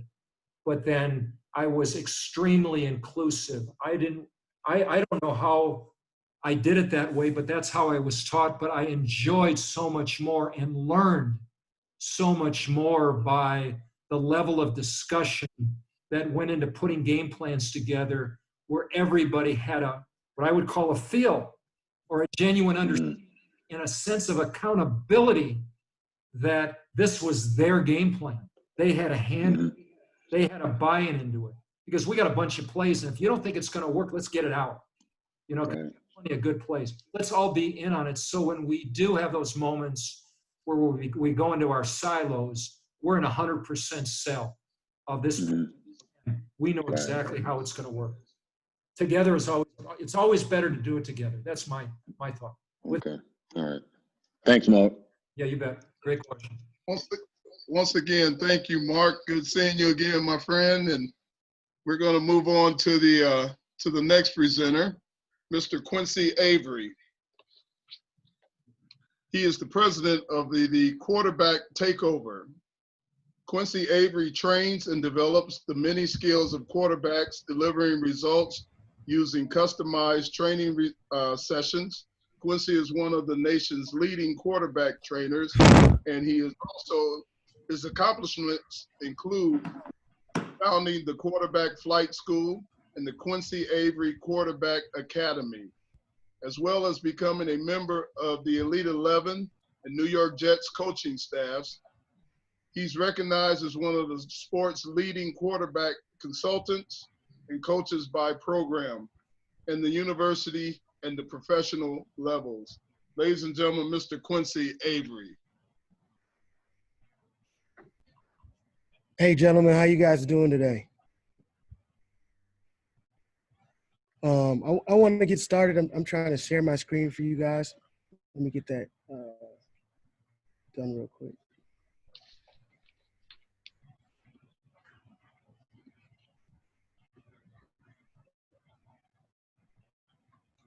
Okay, I want to get started by talking about my piece.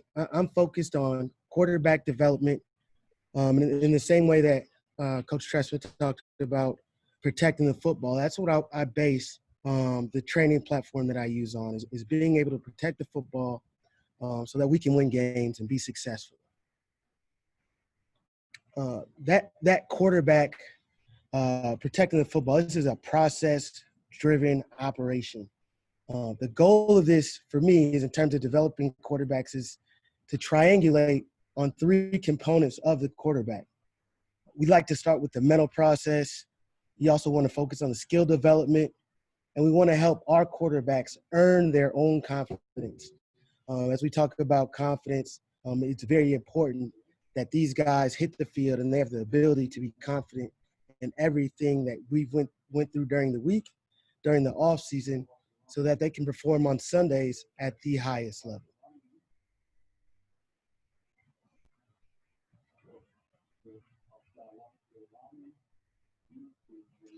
So I'm going to get into the mental process. Every crucial high-stakes decision you make comes at the vertex of time and pressure.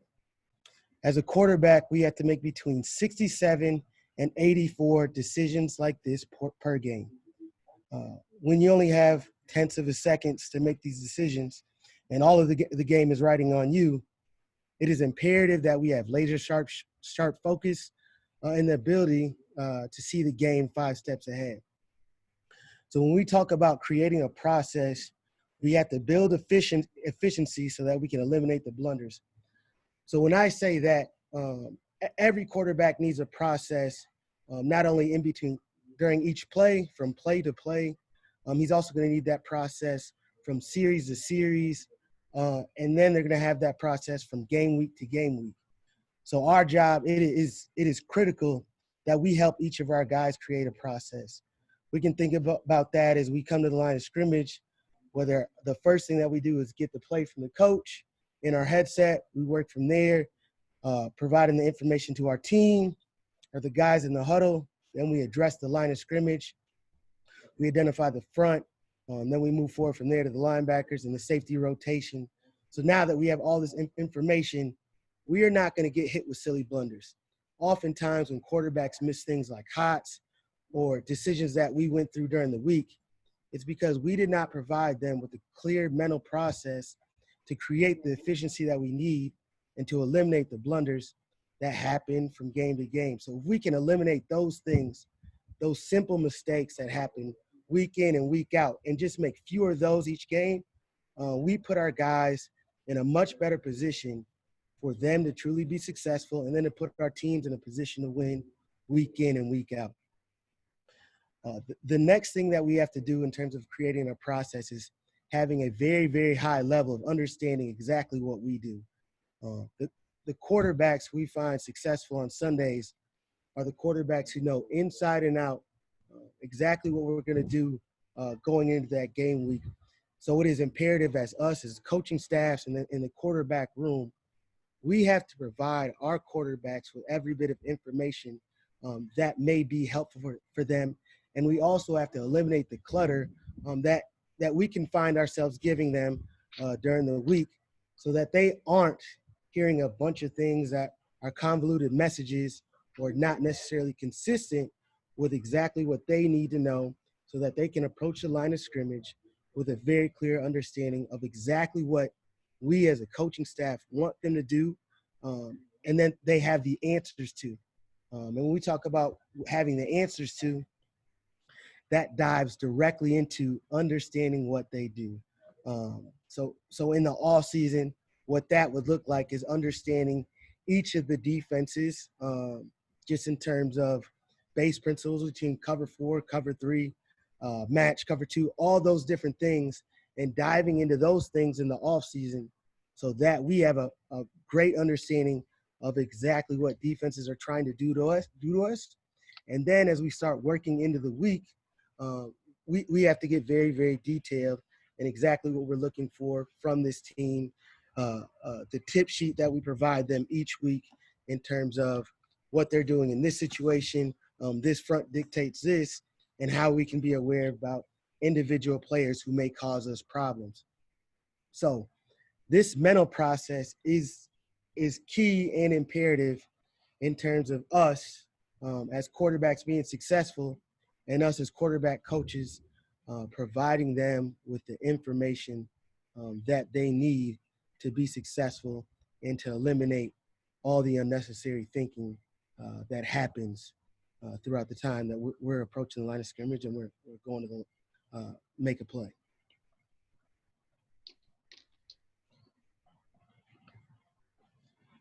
The next component of developing your quarterback is skill development.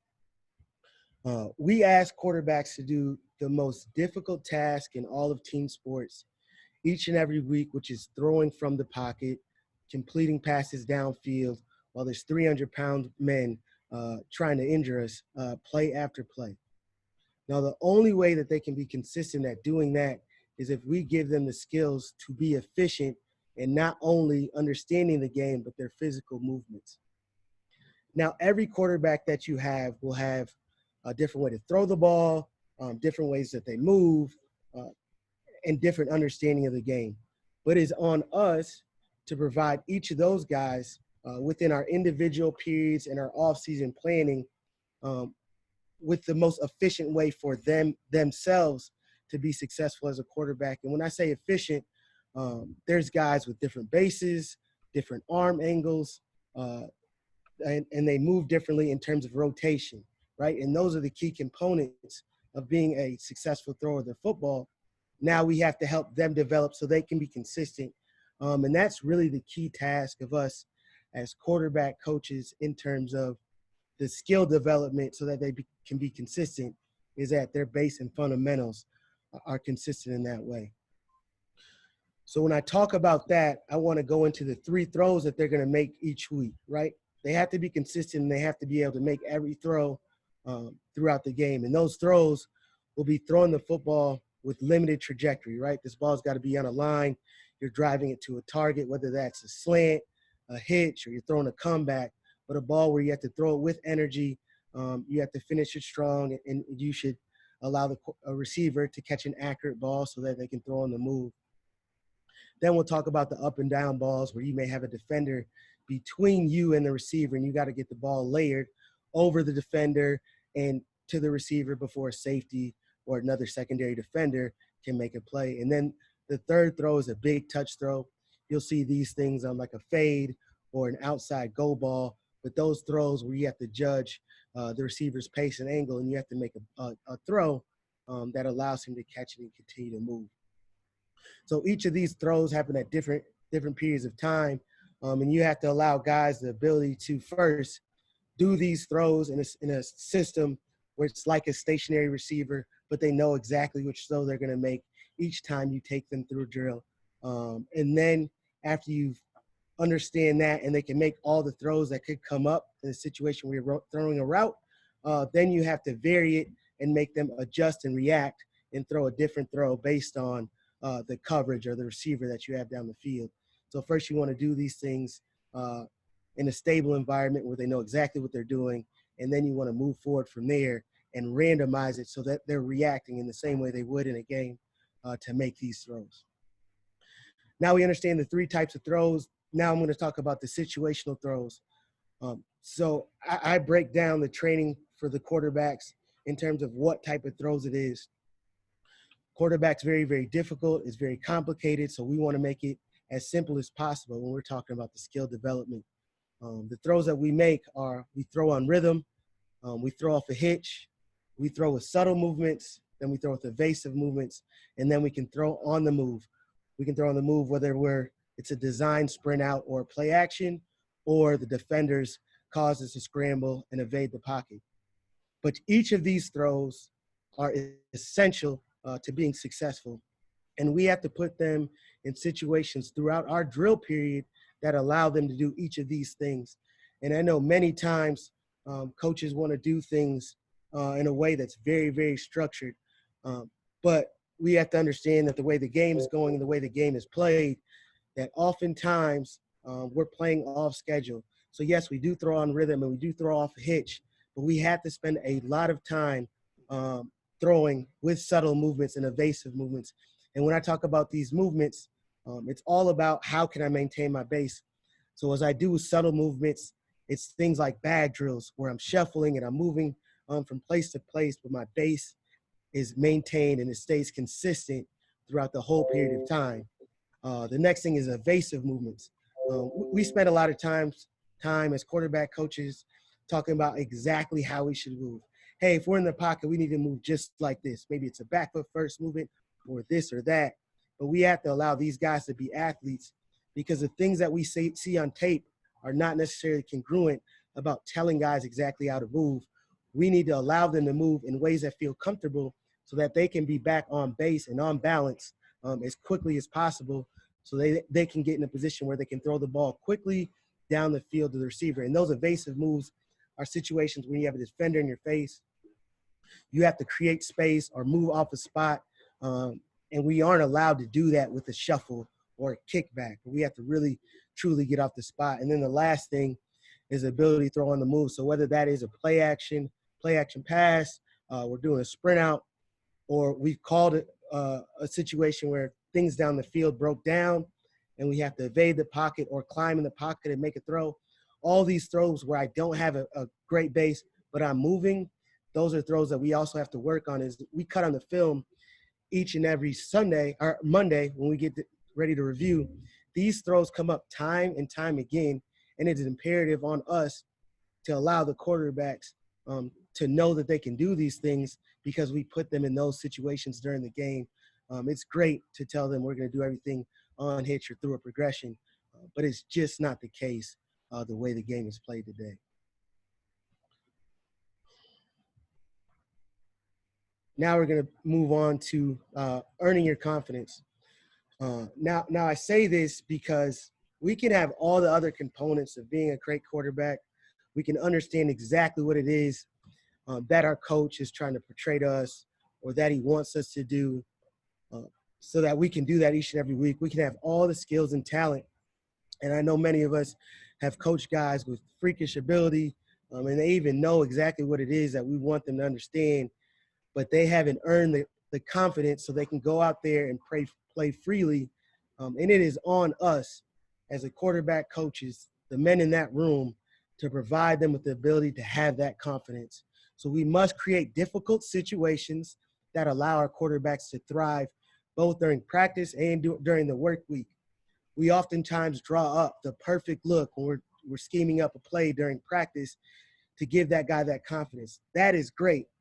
But what these guys come to me or someone who may not be in the room and talk about is, hey, yeah, but when I got this look in practice, it was a perfect look. I wasn't necessarily prepared when the game hit. We have to put these guys in situations that are not ideal for the plays that we call to give them the confidence that they can execute it when things aren't necessarily perfect situation. When they can go in these difficult situations and thrive and be successful, that allows them to go into the game and have confidence in all the plays that are on our game plan so that when you call that play, they are confident when they walk to the line of scrimmage. The second piece is, as a coach, the culture of the quarterback room is of the most importance. We have to create a situation where the quarterback knows that he can attack defenses while being responsible with the ball. If we don't inspire them with the confidence that you have faith in them and their abilities and that you want them to have an attacking mindset so that you can create not only big plays but the chunk and explosive plays that are necessary for you to win on Sundays, it is very difficult for them to do that during the game. You'll find guys who check down time and time again when the throws down the field are open. But it's on us to let them know that you have the ability to do that so that when it occurs, they are instilled with that confidence so that they feel great about, hey, I can have an attacking mindset. And if it's not there, then I can work down and get to my checkdowns. But if you don't instill with them a culture of attacking the defense, being great and having that confidence, it's going to be tough for a coaching staff to get what they desire out of a quarterback without that attacking mindset that you have to instill in your quarterback room. And like Marc was talking about earlier, we must develop a one play at a time mindset.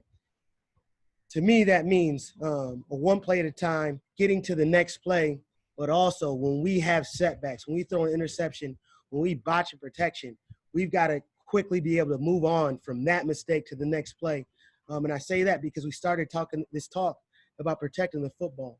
If we don't create that one play at a time mindset, those errors and those setbacks will continue to snowball because they'll lose confidence throughout the game.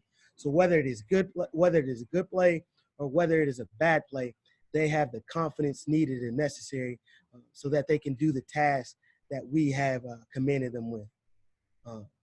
So those are my three things in terms of developing quarterbacks, and we can move forward to the question.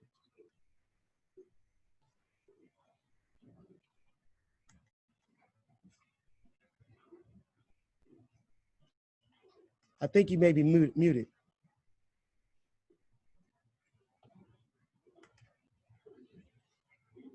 Am I muted? We have a question from Aaron Curry. Aaron, please unmute your mic. Hey, Quincy, good job on the presentation. The question I really had was, do you have a pitching count on the quarterback's arm when they're in practice, or they're just working on their own? Yeah, so I don't have the I don't work with it in practice in the same way that many of us do, but in the off-season development, we do have a pitch count. So it really varies between the load that they put on their arm and the stress they put on their arm during the week, and that could typically range between 65 throws and 115 throws, and that does not include warm-ups for us. So that is strictly through the drill component of the day. Thank you.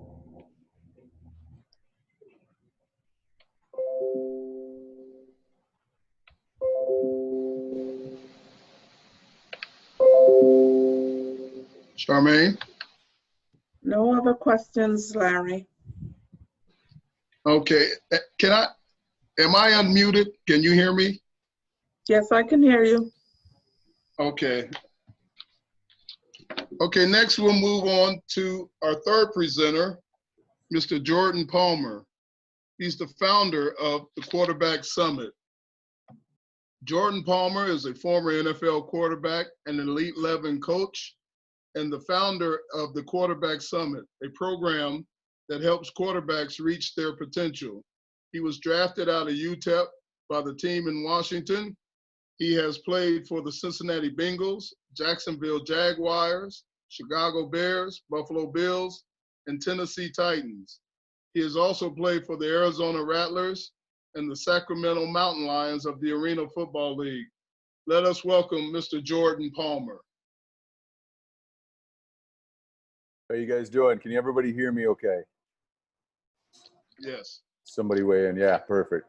I sent a long bio, so thanks for shortening that down. And I love throwing in the fact that I played for a team. That could have been a great trivia question. What team is in Sacramento? And then it would have been a UFL team back 5 years ago. I'm going to share my screen. It's an honor to be asked to speak here. Marc Trestman is one of the most brilliant football minds I've been around. And I can go ahead and say my favorite coach that I ever played for and got the chance to learn from. Josh McCown is the #1 draft pick I would pick in any draft if it was about developing your young quarterback, to be able to pick somebody to back him up and develop him. Got a chance to do that 2 years ago with one of my pupils and Sam Darnold with the Jets. And Quincy and I have been friends for over a decade. We've worked with guys together. We've worked just in a bunch of different capacities. So just the fact that Marc was able, and Group Rod and everyone was able to get the four of us together, I'm honored. I am going to share my screen.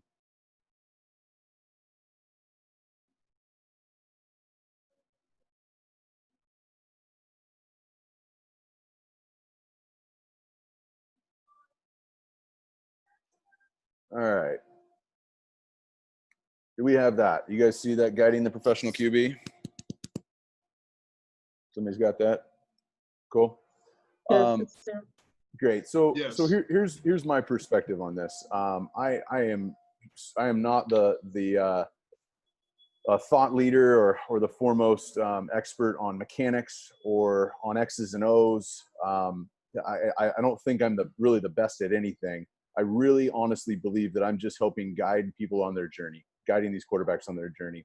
Now, for some of you guys, the direction I take may be a little too holistic, or it may sound like, well, that's fine for quarterback training privately, but you could never do that on a team. And the reason that I did mention all the teams that I played for, it's not a badge of honor that I played on 6 or 7 teams. That means I got cut 6 or 7 times. But it also means I saw over the course of 10 years a lot of different ways of doing it, on top of my older brother Carson, for those who don't know, following him around as he's 5 years older than me. So I've just really grown up in the locker room. Also on my background, when I was in high school, my high school football coach, Bob Johnson, his son is Rob Johnson, played 10 years.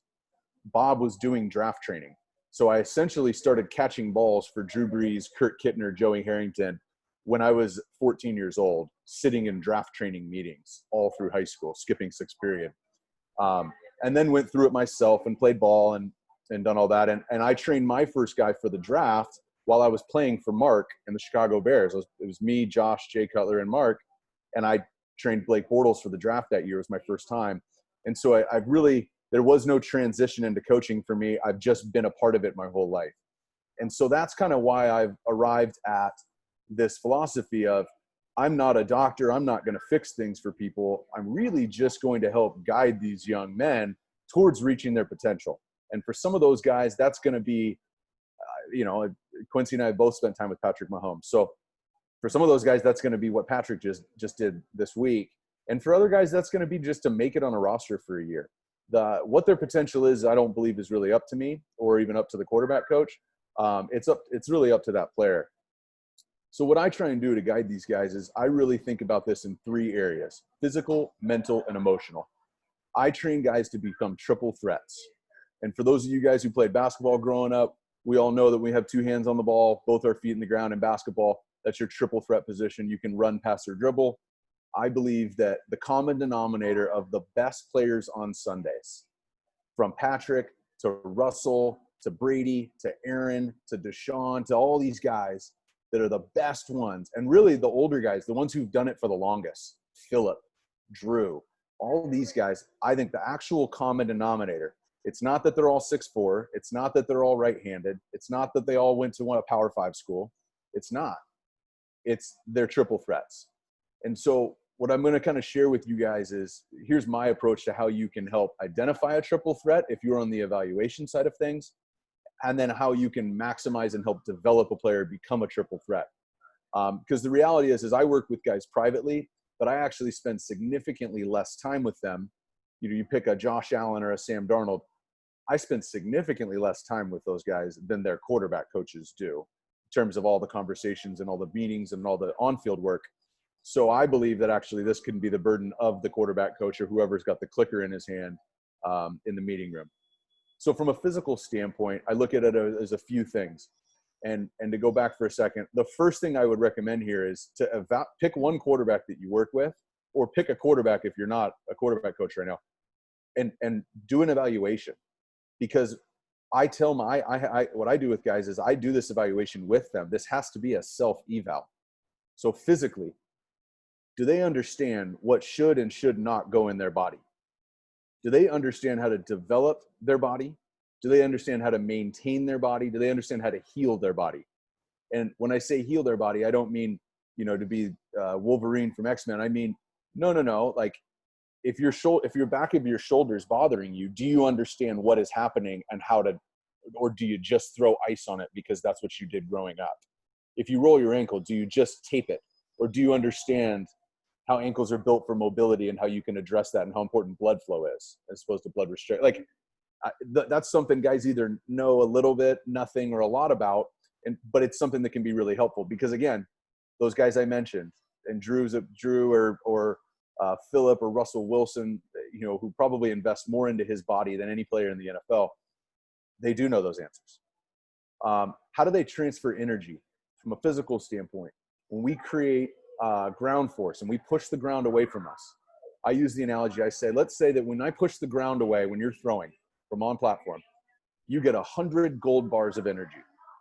The goal, really simply, is for all 100 of those to come out my fingertip. If I overstride a little bit and my hip doesn't fire and I lean and that makes the ball carriage outside, I'm a little bit more sidearm and I can't, then all I've done is I've lost 3 here, 5 there, 8 there, and I just created 100 and I had 75 come out my fingertip when I threw. So making sure that guys really have an understanding of how they are transferring energy. Now, I've spent time with a lot of guys who do fancy themselves mechanics gurus and biomechanics experts. And there's a ton of stuff that I agree with. But the one thing that I do personally believe that not everyone does is I do not believe that there is one way to throw. I believe that there is a most efficient way for everyone to throw. Because especially when you're talking about professional quarterbacks, Quincy and I work with a lot of young guys too. And this presentation would be different if we were talking about 12-year-olds. But for the professional guys, their body is, a lot of the development has been done. And so to unwind things, you can't do an individual period. And to be honest, I can't do over a 3-month period in the off season. So how that individual player transfers energy, how they understand it, and what resources you can put around to make sure that there is efficiencies, which I'll get to in a minute, that is looked at through that lens. Quincy mentioned this a little bit. I describe it a little differently. I believe there's 3 throws in football. That's it. We drive it, we layer it, or we throw a touch. Now, I can drive a slant if the coverage dictates, or I can drive a back shoulder fade. But the reality is we never break the huddle knowing what type of throw we're going to make. For example, if Marc Trestman were to call, let me guess here, let me go back here, gun fin right, 22 Haas, gopher. I don't know if it was that, Marc, but all go. Okay. If he calls four verts, I might layer a back shoulder fade. I might drive a cover 2 bender. I might get press cover 1, and I might throw the ball with touch outside of my X.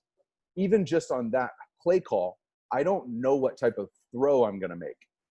The coverage is going to dictate where the ball goes, but the way that they're covering is going to dictate what type of throw. So again, under the physical side, their ability to make all 3 throws, I rank them. And I don't know, for anybody here who plays golf, think about it like this. If you went out to the range yesterday and I said, hey, John, how'd you hit it? A lot of us, even if we're amateur golfers, and I'm below amateur, we separate it in our heads. We say, you know, I drove the ball pretty well. My irons were okay, and I still can't putt. We separate it. But quarterbacks don't do that. And I just, with my guys, no, how are we driving the ball? How are we layering? How are we throwing with touch? Because if you're struggling to throw the ball with touch, if you're struggling to control it, that's going to be the majority of the throws today. And for position coaches in the NFL, that should be in my opinion, that should be how you design individual, period. It should not be shuffling around bags and doing the same routine every day. It should be an assessment of, are they making all 3 throws? Which one do we need to improve on? Conditioning after practice. I wouldn't have them run gassers. You can build throwing conditioning into that to address which of those 3 throws that they need more work on. The next thing on here is base. So from a base, I believe that when you jump up in the air and you land, you're going to subconsciously put your feet where you're most comfortable. So the best way to figure out what an individual quarterback's base should be, have them jump up in the air and land, or jump off of something and land. We naturally correct. Really athletic guys are more narrow. 12-year-olds with no muscles are wider. So where do they land? That should be their base, and everything they do on the practice field on platform should be a representation of that base, and they should be operating a few inches inside or outside of that. The last thing is the pocket movement. I think there's a handful of movements that happen from a statistical standpoint, happen in the NFL more than any other movements. Subtly moving forward, subtly moving lateral, either direction, subtly kicking back. Those are the 4 main movements. And so what I spend on off season with guys, we never do a drill where they're just, other than throwing routes on air, where they're just going to drop back and throw. They're never just going to throw a fade. We're going to have some element of a movement, and we're going to have a receiver dictate what type of throw we make by how they flash our hands. If you guys have any questions on that afterwards, I can get into that. So that's the physical side of it. The mental side, it's simpler to me. I want to help you on the offensive side, the defensive side, and the game itself. So really simply, I believe that there is a way to learn an offense. One of the best things that ever happened to me was getting cut a bunch and having to sign in the middle of the season. When I played for the Bears for Marc Trestman, I signed on a bye week. Jay Cutler got hurt. We were at Green Bay. Josh, I think, won that game. And I signed on. I had to learn enough to be able to go into a game if called upon in a week. And it allowed me to really develop a process for how you learn an offense. The process is, I think, the first thing you have to do is understand the formations. Do not move anything else until you understand where every formation and every person is. The second thing is the concepts. Where do people end up? The third thing is protections. And the fourth thing is all, as I say, miscellaneous. Everything else. Shifts, motions, goal line, all that. The reality is I think that we should learn a playbook the same way that we would study the Bible or get a recipe out of a cookbook. For those of us on this call who've been in a Bible study, I've never been to a Bible study where we said, everyone open your Bibles to page 1. No, we go to John chapter 6, verse 3 through 8. If you're going to cook a steak and you're going to look up a recipe, we don't read the cookbook. You go to the part of the cookbook where it talks about steaks. Playbooks, I believe, in my opinion, in my experience of learning a bunch and then giving this process to rookies, about 20 rookies over the last 5 years, 9 of them are starters. This process is really, really valuable. And I've got some other little tricks and stuff that I think can help with that too, in terms of using checkers to slide different pieces around to create pictures when learning formations, when learning concepts. So that's for the offense. The defense, how to become a triple threat, is I saw Romeo Crennel's on this, so I'm fascinated to hear, because Bill Belichick had told me this a long time ago about wanting to make sure that his offensive coaches had a defensive perspective. And so what I do is, every team that I played on, I interviewed the defensive coordinator. So had I played with Coach Crennel, I would have offered you a gift card to whatever restaurant is if I could borrow a couple hours of your time. But I played with Mel Tucker as the defensive coordinator in Jacksonville and Chicago. I've been with some great defensive coordinators, Mike Zimmer. And so I've interviewed these guys, and I asked every defensive coordinator the same things. And really what it is, I came to a conclusion that everybody's trying to do the same thing. They just have a different philosophy as to how to do it. They really can only play two coverages. They can play man and they can play zone. There are variations of man. The longer you play and you get to the NFL, there's a lot of variations. There's a lot of variations of zone. But really, when you're attacking man coverage, and again, taking the defensive coordinator's perspective and flipping it, when attacking man coverage, I just make sure that my quarterbacks understand that we need to have a mismatch, leverage, or a release. That's where, whenever the concept is, we need to have a framework for where one or two of those things happening. When it comes to zones, there's a myriad of zone coverages. But really it comes down to, with this particular concept, who am I putting in a bind? And am I putting him in a vertical bind or a horizontal bind? So the best way that I can do this is I teach my quarterbacks every single coverage that they're going to see. I go through every defender's responsibility in each coverage. The reality is this: even when I've trained guys who go number 1 or number 3 or number 10 in the draft, if I've never been around them before and I ask them what a quarter safety's responsibility is, they usually say something along the lines of, he's got this quarter of the field. He's got the deep quarter. And that's quarterbacks coming from some of the best college football programs. When the reality is, and everyone may have a little different take on it, but every defense has to stop the run first and be designed to stop for verts. So I would say that the quarter safety has outside gap run contained first. Hands on number 2 goes vertical beyond 10 yards. It's man-to-man coverage. If he goes across the field or to the flat, his eyes go to number 1. Now you may tweak elements of that, but any quarterback, and Quincy trains Deshaun Watson presently. I worked with him a lot in college and during the draft training. And Deshaun would say it exactly how I just said it. And a lot of the guys would. Because when they can really actually memorize verbatim what each defender's responsibility is in each coverage, they create pictures. Now I have zone, I have cover 2, I've got to dig in an option. My mind immediately goes to that Wilbacker's in a vertical bind, and how I can, now what can I do with my first 3 steps to manipulate somebody else? And I just have seen over time, the better they understand each person's responsibility in each coverage. And you may say, well, I don't even know all that. I played quarterback, or I played receiver. Well, I just never met a defensive coordinator who wouldn't give me that 3 hours in the off season, or a buddy on defense who plays safety who won't sit down and explain that to me as a quarterback. And so there's just plenty of opportunities to get that information. The last thing, and this is crazy to me, but a lot of big-time college players and NFL guys don't really actually understand the game to the level that a lot of the elite guys do. They don't understand every way to stop the clock. If you say, what's your approach going into a 2-minute situation? It would depend on the situation, and there's a million different approaches. When the reality is, like, I don't think so, because I believe it's get the first down. And really simplifying the game. And so mental side, offense, defense, and then the game itself, I don't know that there's enough time spent. Part of it's the CBA, and college it's the 20-hour rule.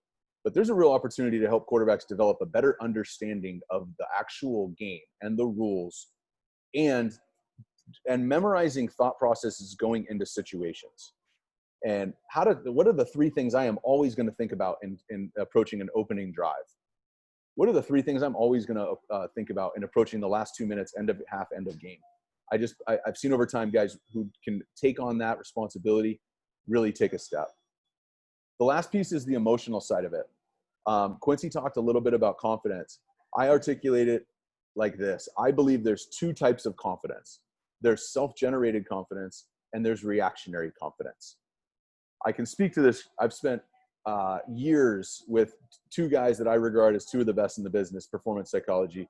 One, Dr. Mike Gervais, who works exclusively with the Seattle Seahawks and Microsoft, and then Trevor Moad, who's worked with a lot of the top college and NFL and NBA teams. And he's, if you guys follow Russell Wilson, he's kind of Russell's guy. Spent a lot of time with those guys, but also those guys worked with me, and they helped me go from having reactionary confidence to self-generated.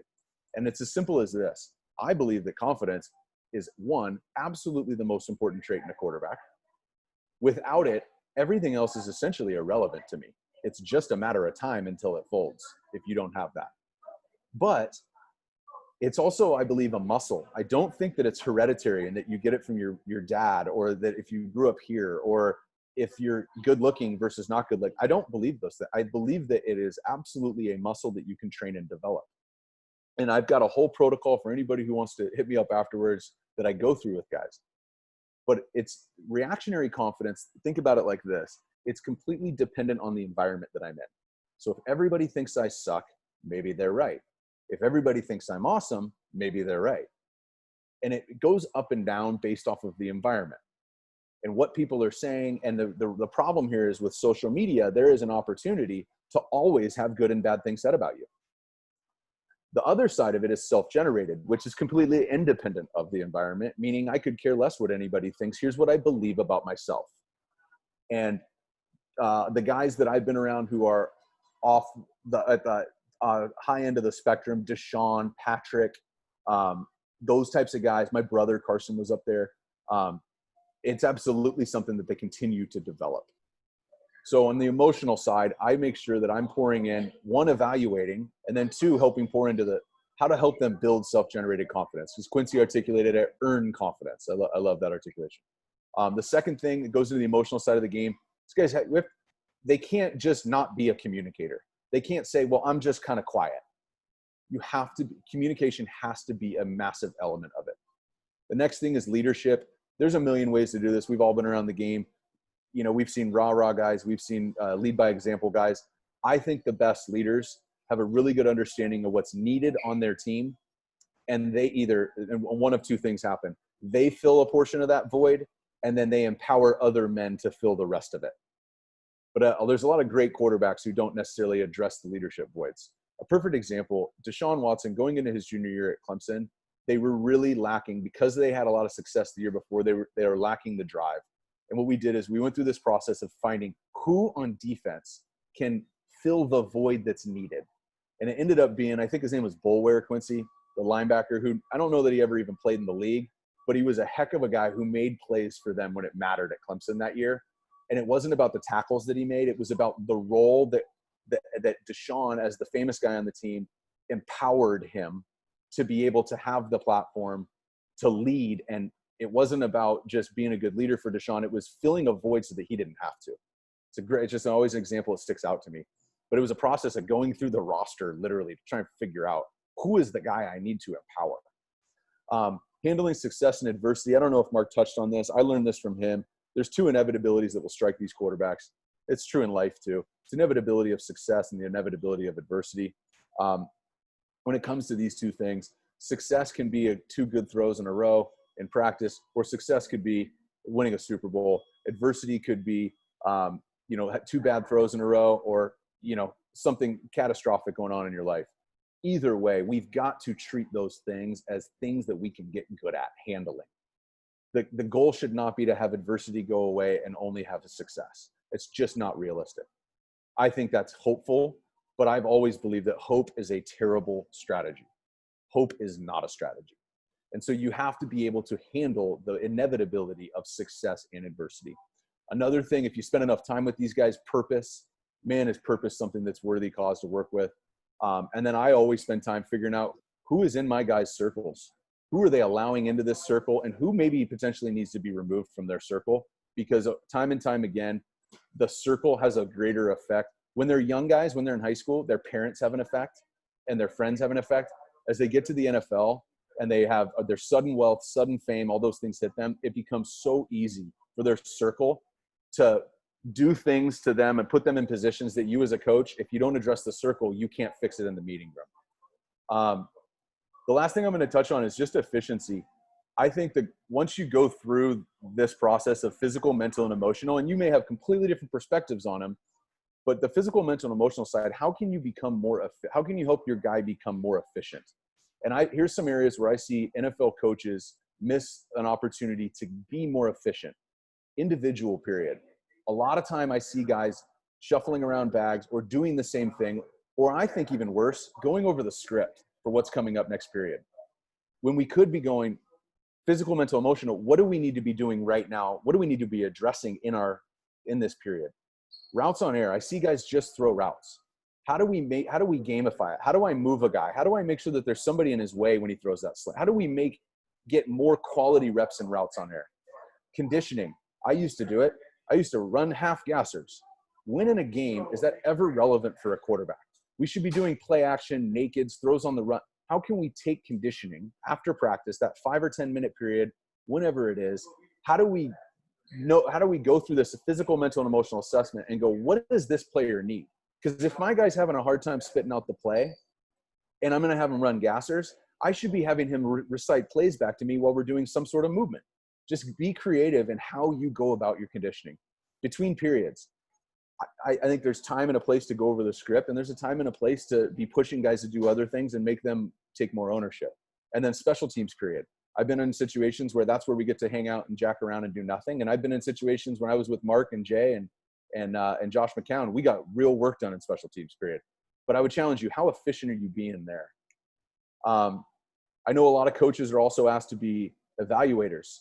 And for anybody who's on this call who's a young guy trying to get into the NFL as a position coach, I don't know. For me personally, I didn't know where my journey was going to take me. I still don't. So for the last 9 years, I've been evaluating quarterbacks coming out, and I get it notarized by a notary republic. I can tell you that I had Deshaun Watson and Patrick Mahomes as the number 2 and 1 players on the board. And I had another guy who started in that class who was drafted ahead of them as a 4th round pick. Because I want at some point, that's real valuable. And so I wanted to throw something in here in terms of evaluating. I'm not going to go through the height, weight, any of that stuff. I'm going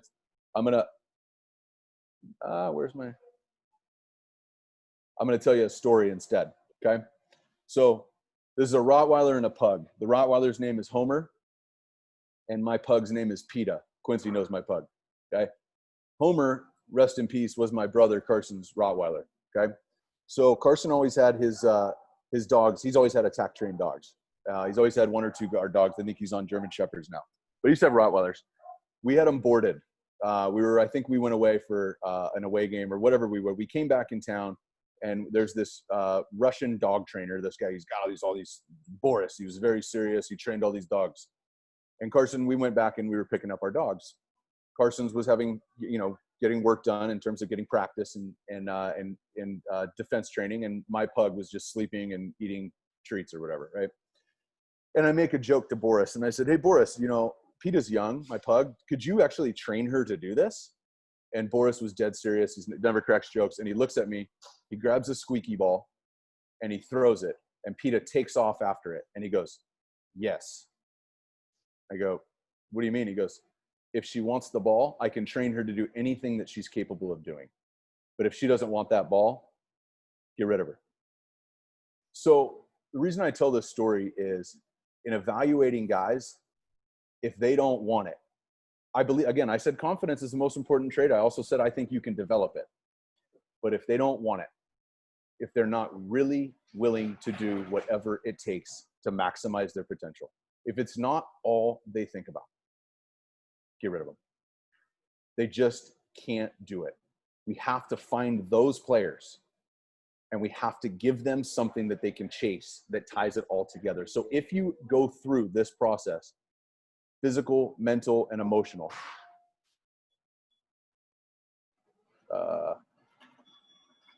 if we go through this process, physical, mental, and emotional, and you can identify the things that they need, and you look at this player and you go, this is a player, Deshaun is a perfect example, a guy that Quincy and I both work with. He may have a great lifestyle. He may have a ton of fun, and he may be shining right now, but he's always said this, the work comes first. He has always been that way. None of the success that Deshaun is having is surprising Quincy and I at all. It has always been about the work. And if I were to throw a squeaky ball, the metaphor-wise, Deshaun would not just go after it, he would beat anybody to it.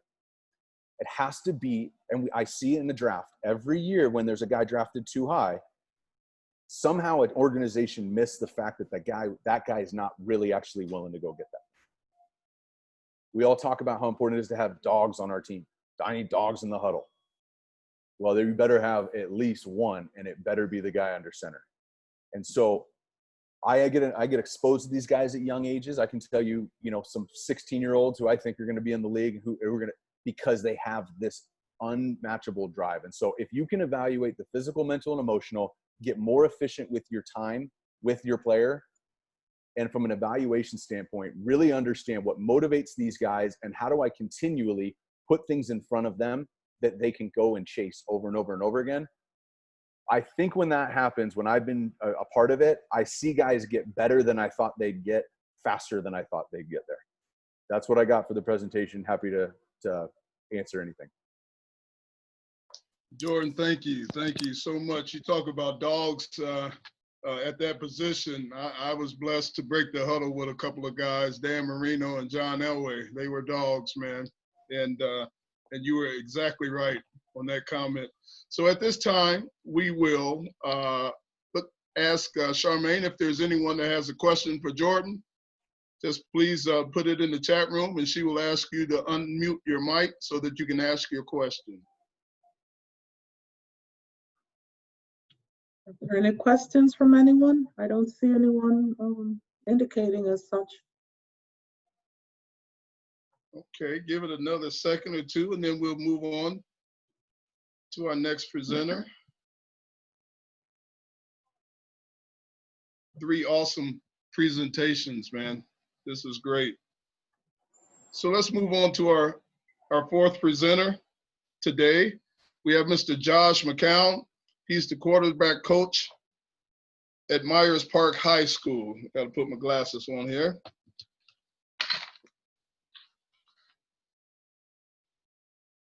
Josh McCown is a former NFL quarterback. He was drafted by the Arizona Cardinals, where he played for 4 seasons. Throughout his career, he played for a total of 11 NFL teams. His last season in the NFL was 2019. During his 16-year career as a player, Josh played in 102 games, started 76, and threw for nearly 18,000 yards. He was recognized for his toughness and leadership on and off the field. Originally out of Jacksonville, Texas, Josh was drafted out of Sam Houston State University. Let us welcome Mr. Josh McCown. What's up? Thank you, Larry, for the introduction. What's up, guys?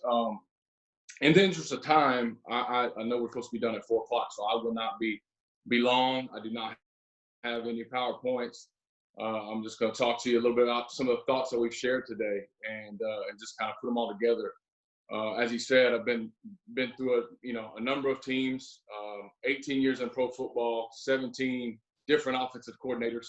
So I've heard this and I heard these talks and thought about offensive football ever since I've been in the league and how to learn and understand, and especially this position. And I enjoy talking about it and discussing it. And you couldn't have 3 better people talking about it. My career was impacted significantly by Marc in 2013 when he came to the Bears and informed a lot of the ways that I think about the quarterback position and how you train the quarterback. And you can't get 2 better people as far as developing young players and teaching a guy how to throw and all those things that are necessary than Quincy and Jordan. So guys that I followed and obviously had a chance to play with Jordan. But the thing I want to talk about real quick is just the quarterback room itself and what it takes to bring consistent quarterback play. And Marc talked about some of those things and I jotted them down. But just real quick, and just to give you some practical things is Marc talked about in his list of things is hope being one of those things that a quarterback has to do. And I was on a panel a few years ago, Chad Pennington, Teddy Bridgewater, Jacoby Brissett, I think, was involved. And Teddy said something very profound, and then I got to play with him a few years later. And there's a good chance that I've played or worked with somebody on this call because I've played with so many teams. But Teddy said something that I loved. He said that the quarterback's job is to sell hope and deliver. And he was talking about the rest of his team. And I thought that was awesome. I wrote it down, and I've never forgotten. And a couple of years later, I got to play with him, and my two young sons were traveling with me at the time, and they got to hear that as well. And it's something that I was glad they got to hear. And I talked to Teddy about that, and he said it's something that he's always carried throughout his career, and just one thing that he always thought that was the most important thing for a quarterback. And I thought that's great, and that's great for a quarterback room, because ultimately that's our job is to put everything together, as Marc so eloquently said earlier. Put all this stuff that the organization, all the hopes and dreams, everything that the organization is riding on together, and bring it and put it on the field. And for that one player, the starting quarterback, and then the other guys in the room, to be able to manifest that on Sunday afternoon. And how do we go about doing that? And so the quarterback room is critical. And as a quarterback coach, we're all that hope that starter has to deliver. We're all stewarding that together, that belief. We're all stewards of that belief. And if we can do that, the other 52 guys on the roster, plus the coaches, have a chance to be successful as well. And a couple of things that I believe is important, and we talked about it, every presenter has said it, is trust. The relationship between the quarterback coach and those quarterbacks is trust. And it has to be, it's critical, because that guy, when you step into the room and when you leave the room, this is what's going to happen. Marc brought those questions up. I wrote them down. Coach, does he have a plan? Does he know the science? Am I protected? When a quarterback coach or a coordinator leaves a quarterback room, those 3 dudes or 4 dudes, however many you have in that room, they turn to each other and they look and they say those questions. That's what happens. They go, man, they analyze your plan, and they break down whether that plan was BS or not. They go, does he know the science? Can he help me get better at my job? And they'll analyze that. And then when we talk about scheme, am I going to be protected? Do I have a chance to be successful? And the other guys sitting in that room are either going to undergird what you're saying and support what you're saying, or they're going to break it down. They're going to knock it down and go, yeah, he doesn't understand what he's talking about. And conversely, from there, that quarterback coach has to sell that. So when you step into the room, it's vital that you understand those things, that you can answer those questions.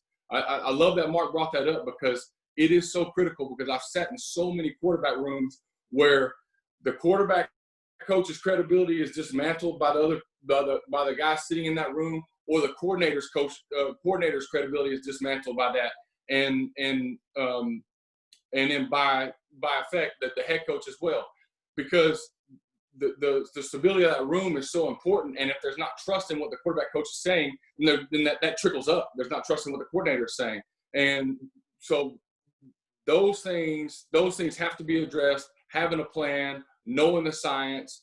The most powerful thing you can say sometimes is, I don't know, I'll get back to you. I don't know, let me talk to the court. But so many times I've sat in rooms where quarterback coaches have stepped into a room, and if you coach a different position, quarterback is unique, because typically all 3 of those guys, by nature of the position, the tasks that are asked of us, all 3 of those guys are wired. You may not have necessarily defensive ends or tight ends or receivers that are going to ask every critical question and notice every detail and notice every misstep that, well, last meeting you said this and now you're saying a different thing than what you said last meeting. Quarterbacks do. And when you walk out of the room, they make sure each other knows that. They don't let that slide. They talk about that, and they say, well, last week he said this and now we're doing that. So they don't miss anything. So if you're in a different position and you're trying to understand the quarterback, understand it's like having that, you have that one guy, normally it's one guy in a receiver room or 2, or it's one guy in a DB room or 2. It's like having every guy in that room be that way, where they're super analytical of everything they say. They ask the questions of you. They demand that you're on it, because if you're not, they're going to talk about it. And if they talk about it and they discuss it, it affects the hope that we're talking about delivering later on. Okay, so that's number 1. So having a plan and being consistent with what you coach. One of the things that happened to me in my career is early on, is I changed coaches and coordinators so much. One of the biggest mistakes that I saw from quarterback coaches was Monday mornings. Okay, I would get a plan. We would get how we're going to go about this play, whatever this play is, it's curl flat with something on the backside. Okay, doesn't matter. It's just okay. We're going to go back to this play, and we would talk about it, and then Monday would get there, and the play would not be successful, and they would pause the clicker, and they would bring up something that we didn't talk about the previous week as far as how we're going to read the play and go, oh, that guy was open, or oh, this guy was open, and so what would happen is, as a young player, I would go, okay, well, we didn't talk about that. And the other quarterbacks in the room would say that too. And so that coach would then start to lose credibility, because now the next week we go to a play and so now we're installing this play, and I'm going, okay, or I'm in the game and I'm walking the line of scrimmage. I go, okay, is this where he's going to pause it and go, hey, man, you should have looked at that guy. And I'm sitting there going, well, we didn't talk about looking at that guy. That wasn't part of the reads. And so one of the things that impacted me profoundly was when I got with Coach Trestman, and he and other coaches have done this, is clearly defining what's expected of the play and the expectation. And that is a great way to build from a quarterback coach's standpoint, and by a larger extent, a coordinator. A great way to build trust with quarterbacks is that I'm going to clearly define what's expected in the play, and then I'm going to coach based on those expectations, not just off the results. Because a lot of times what happens is the player will do something wrong and get a positive result, and we don't say anything, and we pat him on the back and say, good job, and then the player does something, does that same wrong thing, and it ends up in an interception, and we lose our mind. And we go, what happened? Well, we sat there and watched it, and we didn't say anything when he was doing it wrong, because that one time it worked out okay. And so we allow that action to happen, and then when it works out negatively, we lose our mind, we lose trust, because that player knows, just as Quincy, the guy, said earlier, great players want to be coached hard. They know, man, I've been doing it that way, and nobody said a word to me until now. So you can lose credibility. So being consistent, clearly defining expectations of the play is very, very important. And one of the ways that we went about doing that with Coach Trestman was the read sheets that go way back into the West Coast offense, but just clearly defining how we're going to approach a football play and giving that quarterback parameters of that read so that he can process and get the ball out quickly. We can talk about evaluating and stuff on another time, but quarterback processing and the ability to process information is high on my list. Accuracy, processing, athleticism, and those kind of things can slide and scale depending on what you can do the other at a higher rate. But I would say giving them clear parameters with expectations of a play contribute to their ability to process. And for me, it allows you to have consistent quarterback play between number 1, number 2, and number 3, because they all understand their expectations. So if you do sustain an injury, the next guy's ability to get in and play and execute, he has a chance to be good at that because he understands the clear expectations of the play. If we just roll the ball out there and say, you know what, we have Deshaun Watson. I've been watching a lot of Deshaun tape lately. We have Deshaun Watson, and he's very athletic. Or we have Brett Favre, or we have Aaron Rodgers, or we have these guys that can make magic with their arm and their legs. But, you know, we'll give you the play, but you guys just go make it work. If we say that and that guy gets injured, then what does the number 2 guy do? Because he doesn't have clear definitions of what's expected to play. So I think that's critically important to the development of a young quarterback, is clear definition of the expectation. And for a quarterback coach to be able to step in the room and earn trust that way, they have to give that and have to stand by that, and not just coach off outcomes, but be process oriented and be the same every week, week in and week out, and every Monday when we review the film. And so what that did for me, and I can say this because I was, and still largely, very average in my career, except when I got with Coach Trestman in 2013, and he clearly defined those roles for me. I went from a guy walking to the line of scrimmage going, what is this going to be the play that he pauses it and tells me I should have done this? And so drop back looking around going, am I seeing right? To getting clearly defined read sheets from Coach Trestman that gave me very no gray area, very black and white answers to where I'm going with the football, what is expected of me. And because of that, I gained confidence, because I knew if I dropped back on 5 and a hitch and read either or flat to the curl, reset to over the ball, I knew if I did one of those 3 things, I was right, because that was our read. And that's what we set out to do throughout the week. And that's what we said.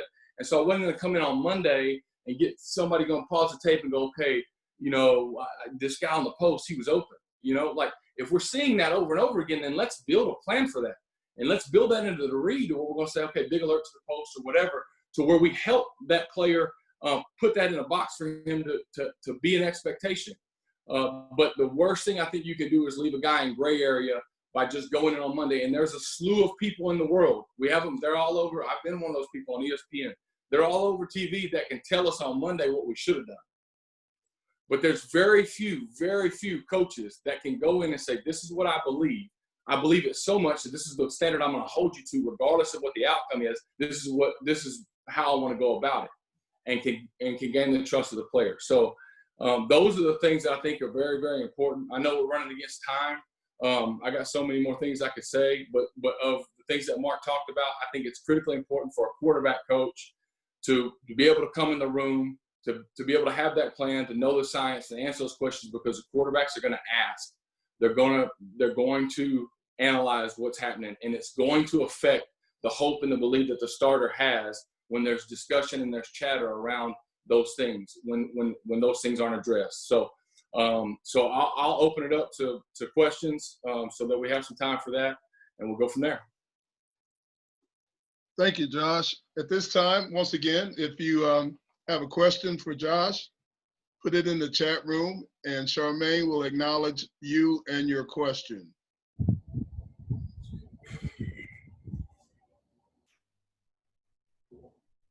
Are there any questions?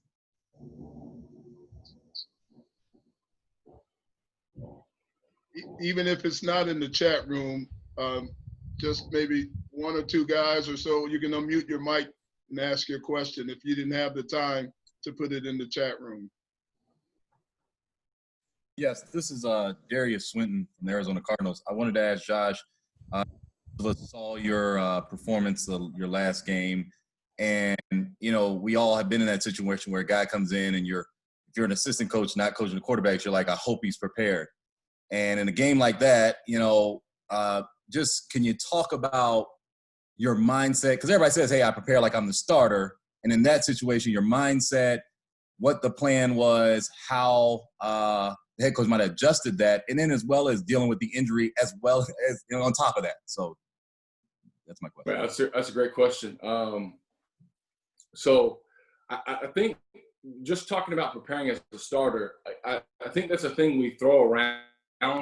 It's impossible to prepare just like the starter. That guy gets the reps. There's no doubt about that. And some of the things I mentioned as far as being able to, the way the room is constructed, the way the material is taught, the way the game plan is presented, those things are beneficial to the backup, and they matter, and they give you a chance. If you can have consistent expectations of plays, and they give that backup a chance because he knows where he stands and he knows how to study. One of the best things for me from a preparation standpoint as a backup quarterback, and every room is constructed different. And if you've got a young guy, then maybe you want an old guy that can help him. If you've got an older guy, then you've got a young guy that you're developing, and maybe you have another guy in that room that can kind of stand in the gap between those guys. But one of the things that's beneficial to me and was beneficial for me in that game is, and down the stretch really, I came into Philly late. I came in during preseason, but we had injuries down the stretch, and we were working with the young receivers so much, trying to get them up to speed.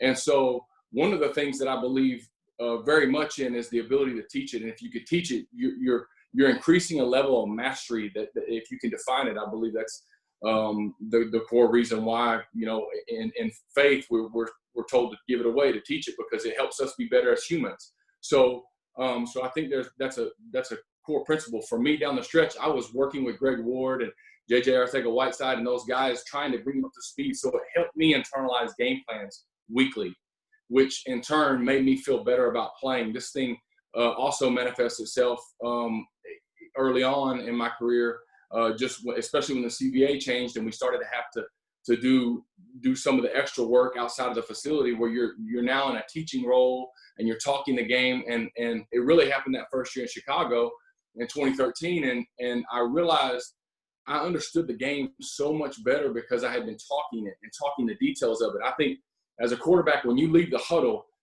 naturally what happens, that play comes in. Jordan said it earlier, my favorite play in 2013. I don't think anybody ran it better than us in the league, and we had the guys to do it too from a personnel standpoint. But it was gun fin right, 22 holes to go for it. It's 3x1, four verticals. But when that play came in, my mind immediately as a player, and you guys know this, every player on here knows this. When a play call comes in, your mind, I believe this happens, Rolodexes immediately through every rep that you have. If it's good, you can't. It's no different than when I drive by Chick-fil-A and I start thinking about spicy chicken sandwiches. If it's good, you're ready for it. Your mind is like, I can't wait to rep this. I know the answers. I can't wait to execute, and I can see in these 5 seconds that I'm walking the line of scrimmage, I can see success happening. And if it's bad, I can't. And I start to fear and anxiety, and if those things creep in, then the possibility of that play being successful becomes minimal. And so teaching it did that for me. It made those plays so much more firm in my mind about how well they could go because I understood them better, and it allowed that to happen. And if you're not teaching it and talking it, then you're walking to the line of scrimmage going, what would that drawing look like this week? Did he have a hook on this? So you got to know it. So teaching it is huge.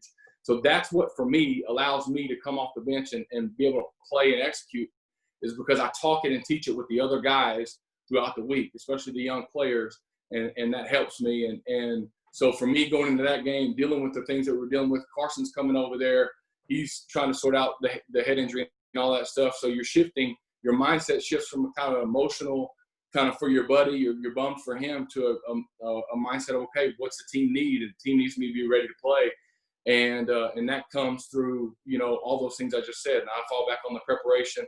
I know we've been talking. I know this game plan inside and out. I've internalized it because I've been sharing it with my teammates and doing it together.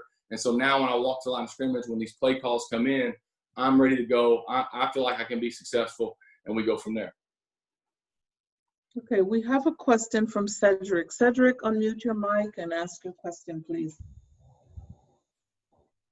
Thanks, Josh. I like the point you made about having a clear definition and not just coach off outcome. Could you tell me a little bit about your drill progression with a young quarterback? And this question could be for Quincy, Jordan, or Marc. Just tell me about your drill progression with a young quarterback. I know you're coaching your son at Myers Park, so could you tell me a little bit about that? Thank you. I think what you're asking is like, how do you create the progression, maybe? Is that what you're saying, Cedric? Day one, what would you do with your, say, for example, you got a 14-year-old kid, a freshman in high school. What is like your drill progression that you would do with him? Yeah. Oh man. I think that's a pretty broad. I would probably defer to Jordan or Quincy if they want to jump in. But just if it's a freshman, I'm making sure. I still think that's early enough that I can kind of check his mechanics and make sure how he's throwing the ball is in line. And as the guy stated earlier, there's really as a freshman, there's not a whole lot that you're going to do to change someone. The way they throw it is the way they throw it. You can tweak some things, but you got to have a lot of time dedicated to be able to do that. But the main thing I'm going to do from that standpoint, if we're not talking about the physical, if we're just talking about like starting to develop and teach a quarterback, is I want them, just because I value processing so much, that I want them to be able to take as many reps as they can engaging their mind. I think a lot of times we take so many reps, we line a guy up, and even when we shuffle through bags and do all this stuff, we line a guy up and we say drop back and throw it 10 yards, and let's just work on that. And that's critical. It's like shooting free throws. We got to practice that. There's no doubt. We have to feel our body move and do those things. However, the game is played with 21 other individuals, and our mind has to think about what we're doing. And so I try to, as much, even with my young guys, is I build in more drills like that than not, of them having to make a decision. And even if it's just throwing to two spots and having a defender or me working between one spot and the other and saying throw away from where I'm at, just so their brain has to look at something, think about something, and deliver a football. I always talk about with young players, and you see this through the league, there's a natural progression. There's a requisite level of being able to throw a football. And then we're going to ask you to do a little bit more, and then we're going to ask you to do a little bit more. And the people that can do it at the highest level with the most bandwidth are the ones that are most successful. And that's generally the case. So for a young player, you ask him to throw the ball, you see how he's moving. Can he do that? Okay, now let's introduce something else to the brain and see if when we add the, I always liken it to if we were going to go out and jog, you would jog at one pace. If I gave you a book to read while you were jogging, you would slow down. And some of us, Rod Graves, probably keep going. He might go faster because Rod's that smart. But that's the idea is when I ask you to do something else with your brain, can you continue to do it? Can you continue to do what the requisite level was at a high level? And so that's why for young players, I try to implement as many little mental things when they do drill work as possible so that their mind is always processing something, because I believe and I value that so much so to play the quarterback position. And Cedric, I'll just throw in a little bit on that. Sorry if that answered. The way that I would do it is first, each athlete got to be able to do the drill in a variable free environment, take away all stimulus. So nothing to think about, and they got to complete the desired movement exactly as you expect it to be completed. After they've done that and they developed understanding of the movement, you add variables in terms of a reactionary element, whether that's going to be an audible stimulus, a visual stimulus, or movement stimulus, right? You're still asking them to do the same thing. You've just added a little bit, just like Josh just said. We just add a little bit more, making them complete the same task, and then you add reaction. The next element is to put them in a non-optimal situation and complete the same task. So not only do you add the reactionary component, but you make it more difficult, and they can't do the thing the exact way you want it done. They still have to complete the task. And then we compound that by putting all of that in the element of develop a reactive element that involves a non-optimal movement cue. And the only reason we do it like that is because quarterback is such a reactive position, and it's going to require us to constantly make those critical decisions and critical movements under strenuous situations. I think about playing quarterback just like I think about being a boxer. A boxer does not think about how to react when you throw a right jab or a right hook. And I got this from Jordan. He doesn't think about how to react when that happens, but he's practiced it so many times that the reaction is natural. So that's kind of how I think about it in terms of building every single drill that I want to have, whether we're going through a concept or whether you've created a drill or whether you just want to start teaching your son how to throw. Everything follows that exact steps and criteria. Thank you, guys. Thank you. Maybe we'll have one more question, and if you have any other questions, get them to the Fritz Pollard Alliance, and we'll make sure we get answers for you. So, Charmaine, is there one more question? Well, there is no one else who indicates they have a question, unless. Okay. What a great day. And at this time, I'm going to turn it back over. Larry, at this time, I'm going to. Ben Wilkerson was trying to speak. I think so. Yes. Okay. Sorry, I don't want to prolong this too much more. Appreciate you guys speaking today. Me being an offensive line guy with offensive line background, I do understand the importance of the quarterback coach and the offensive line coach or the play caller having a relationship, but also recognize the importance of the quarterback and the center having that same type of relationship and been able to work together. So with that being said, I believe it's Coach Trestman, if you're still in the room, and I want to get your perspective as well as the other guys as well from a player's perspective. How much do you value or do you put an importance on in regards to the center or alleviating the quarterback's responsibility as far as making the calls and stuff? Obviously, we know that the quarterback can trump any call that the center makes.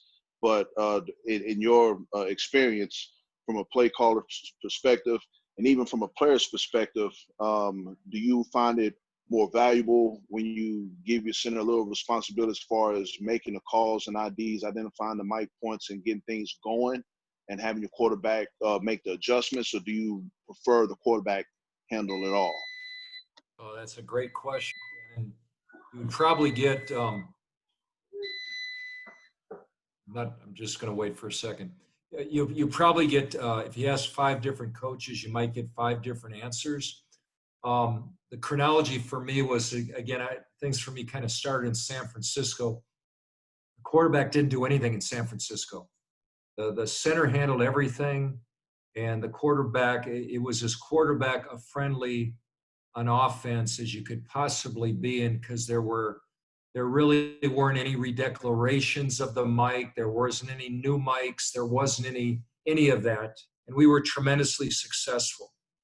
Over the years, that has transitioned.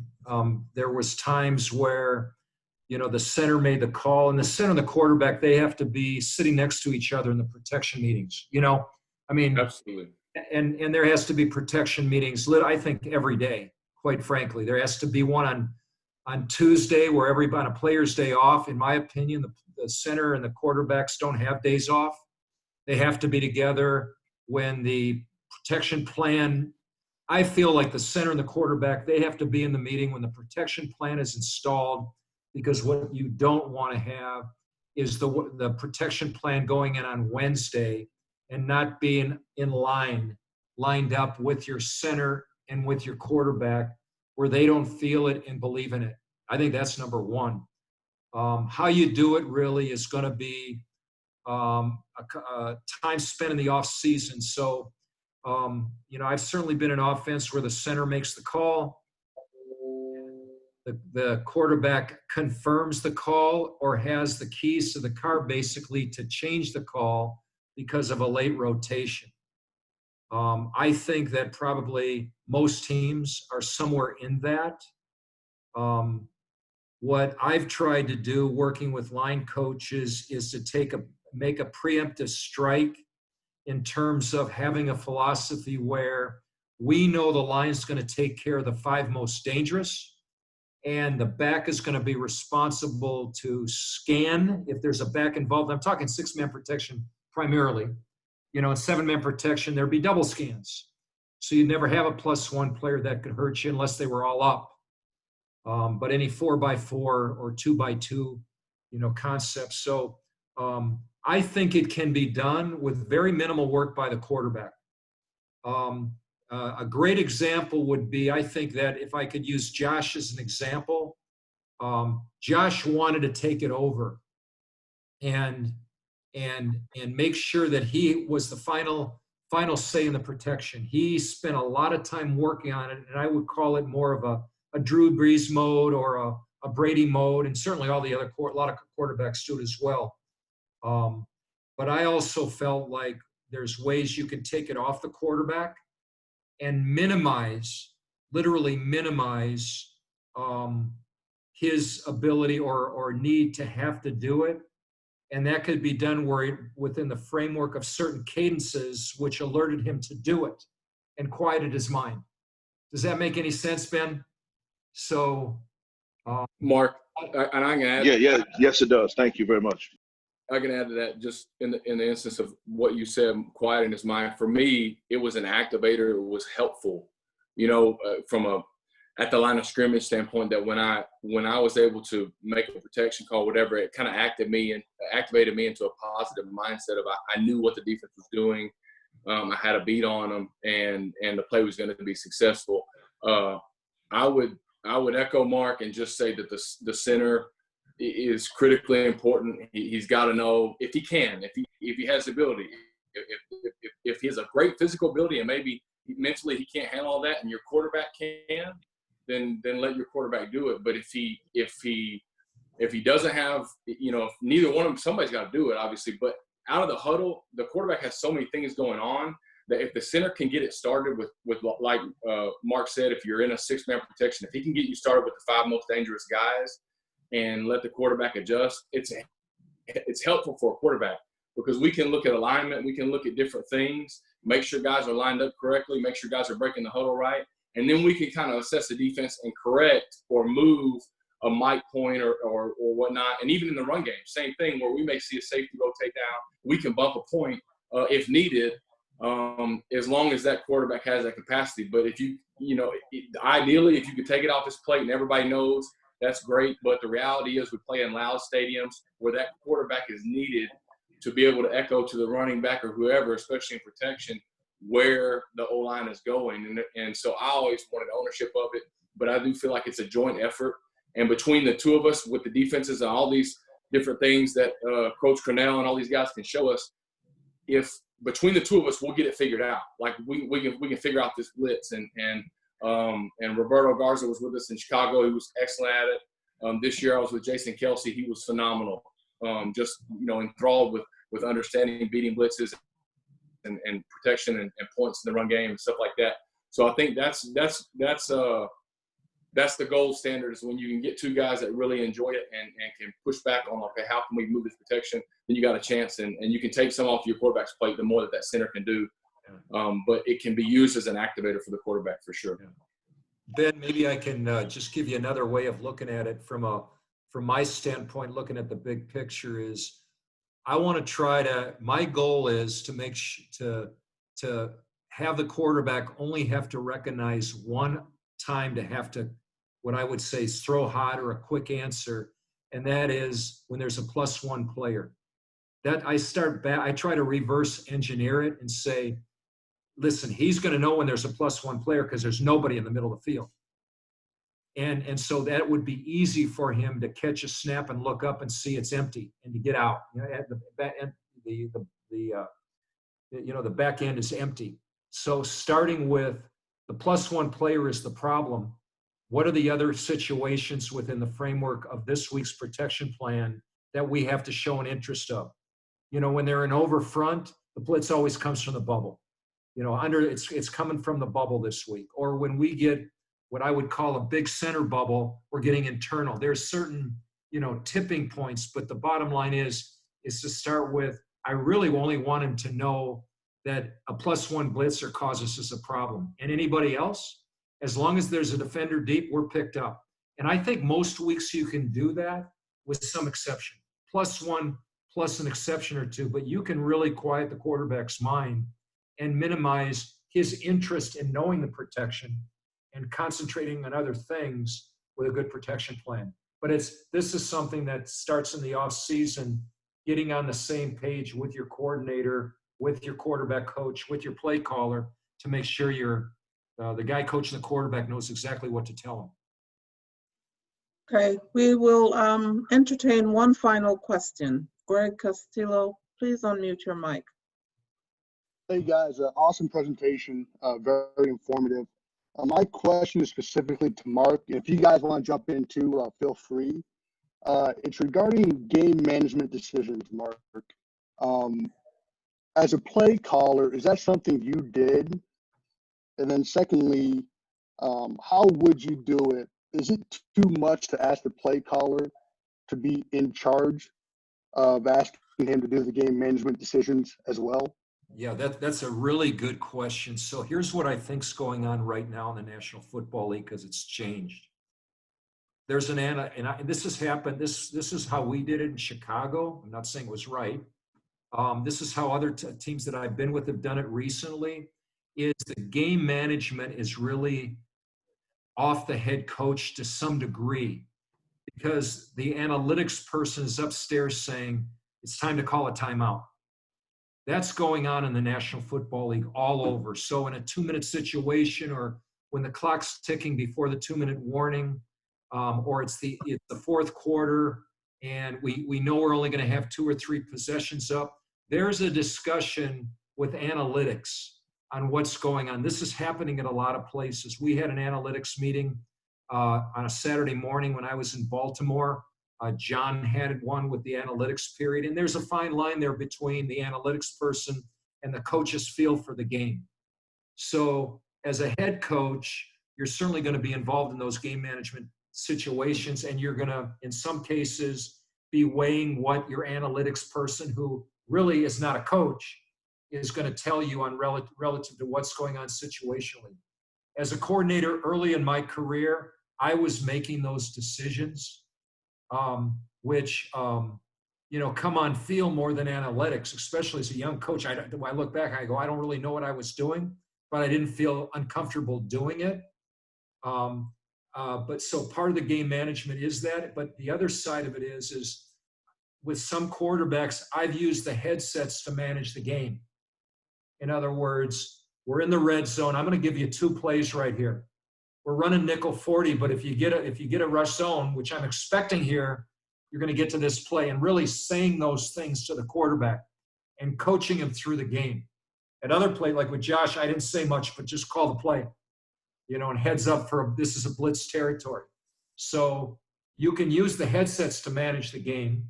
You know, the head coaches are generally managing the game, and you're in contact with them.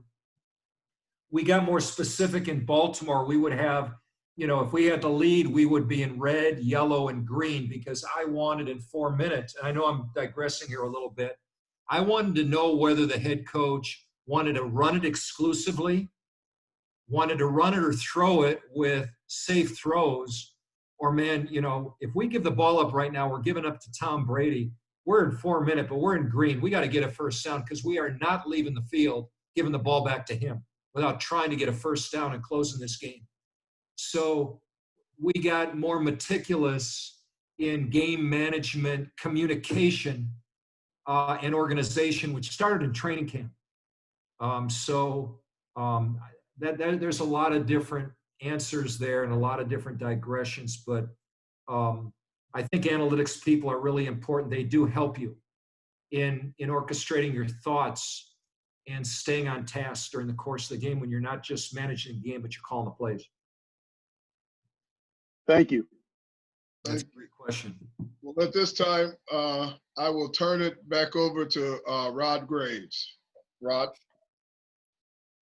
Mark, Quincy, Jordan, and Josh, I can't thank you enough. And on behalf of our audience today and the Fritz Pollard Alliance, I want to thank you for your professionalism, the detail that you guys provided us today, and the thought-provoking ideas and approach to coaching.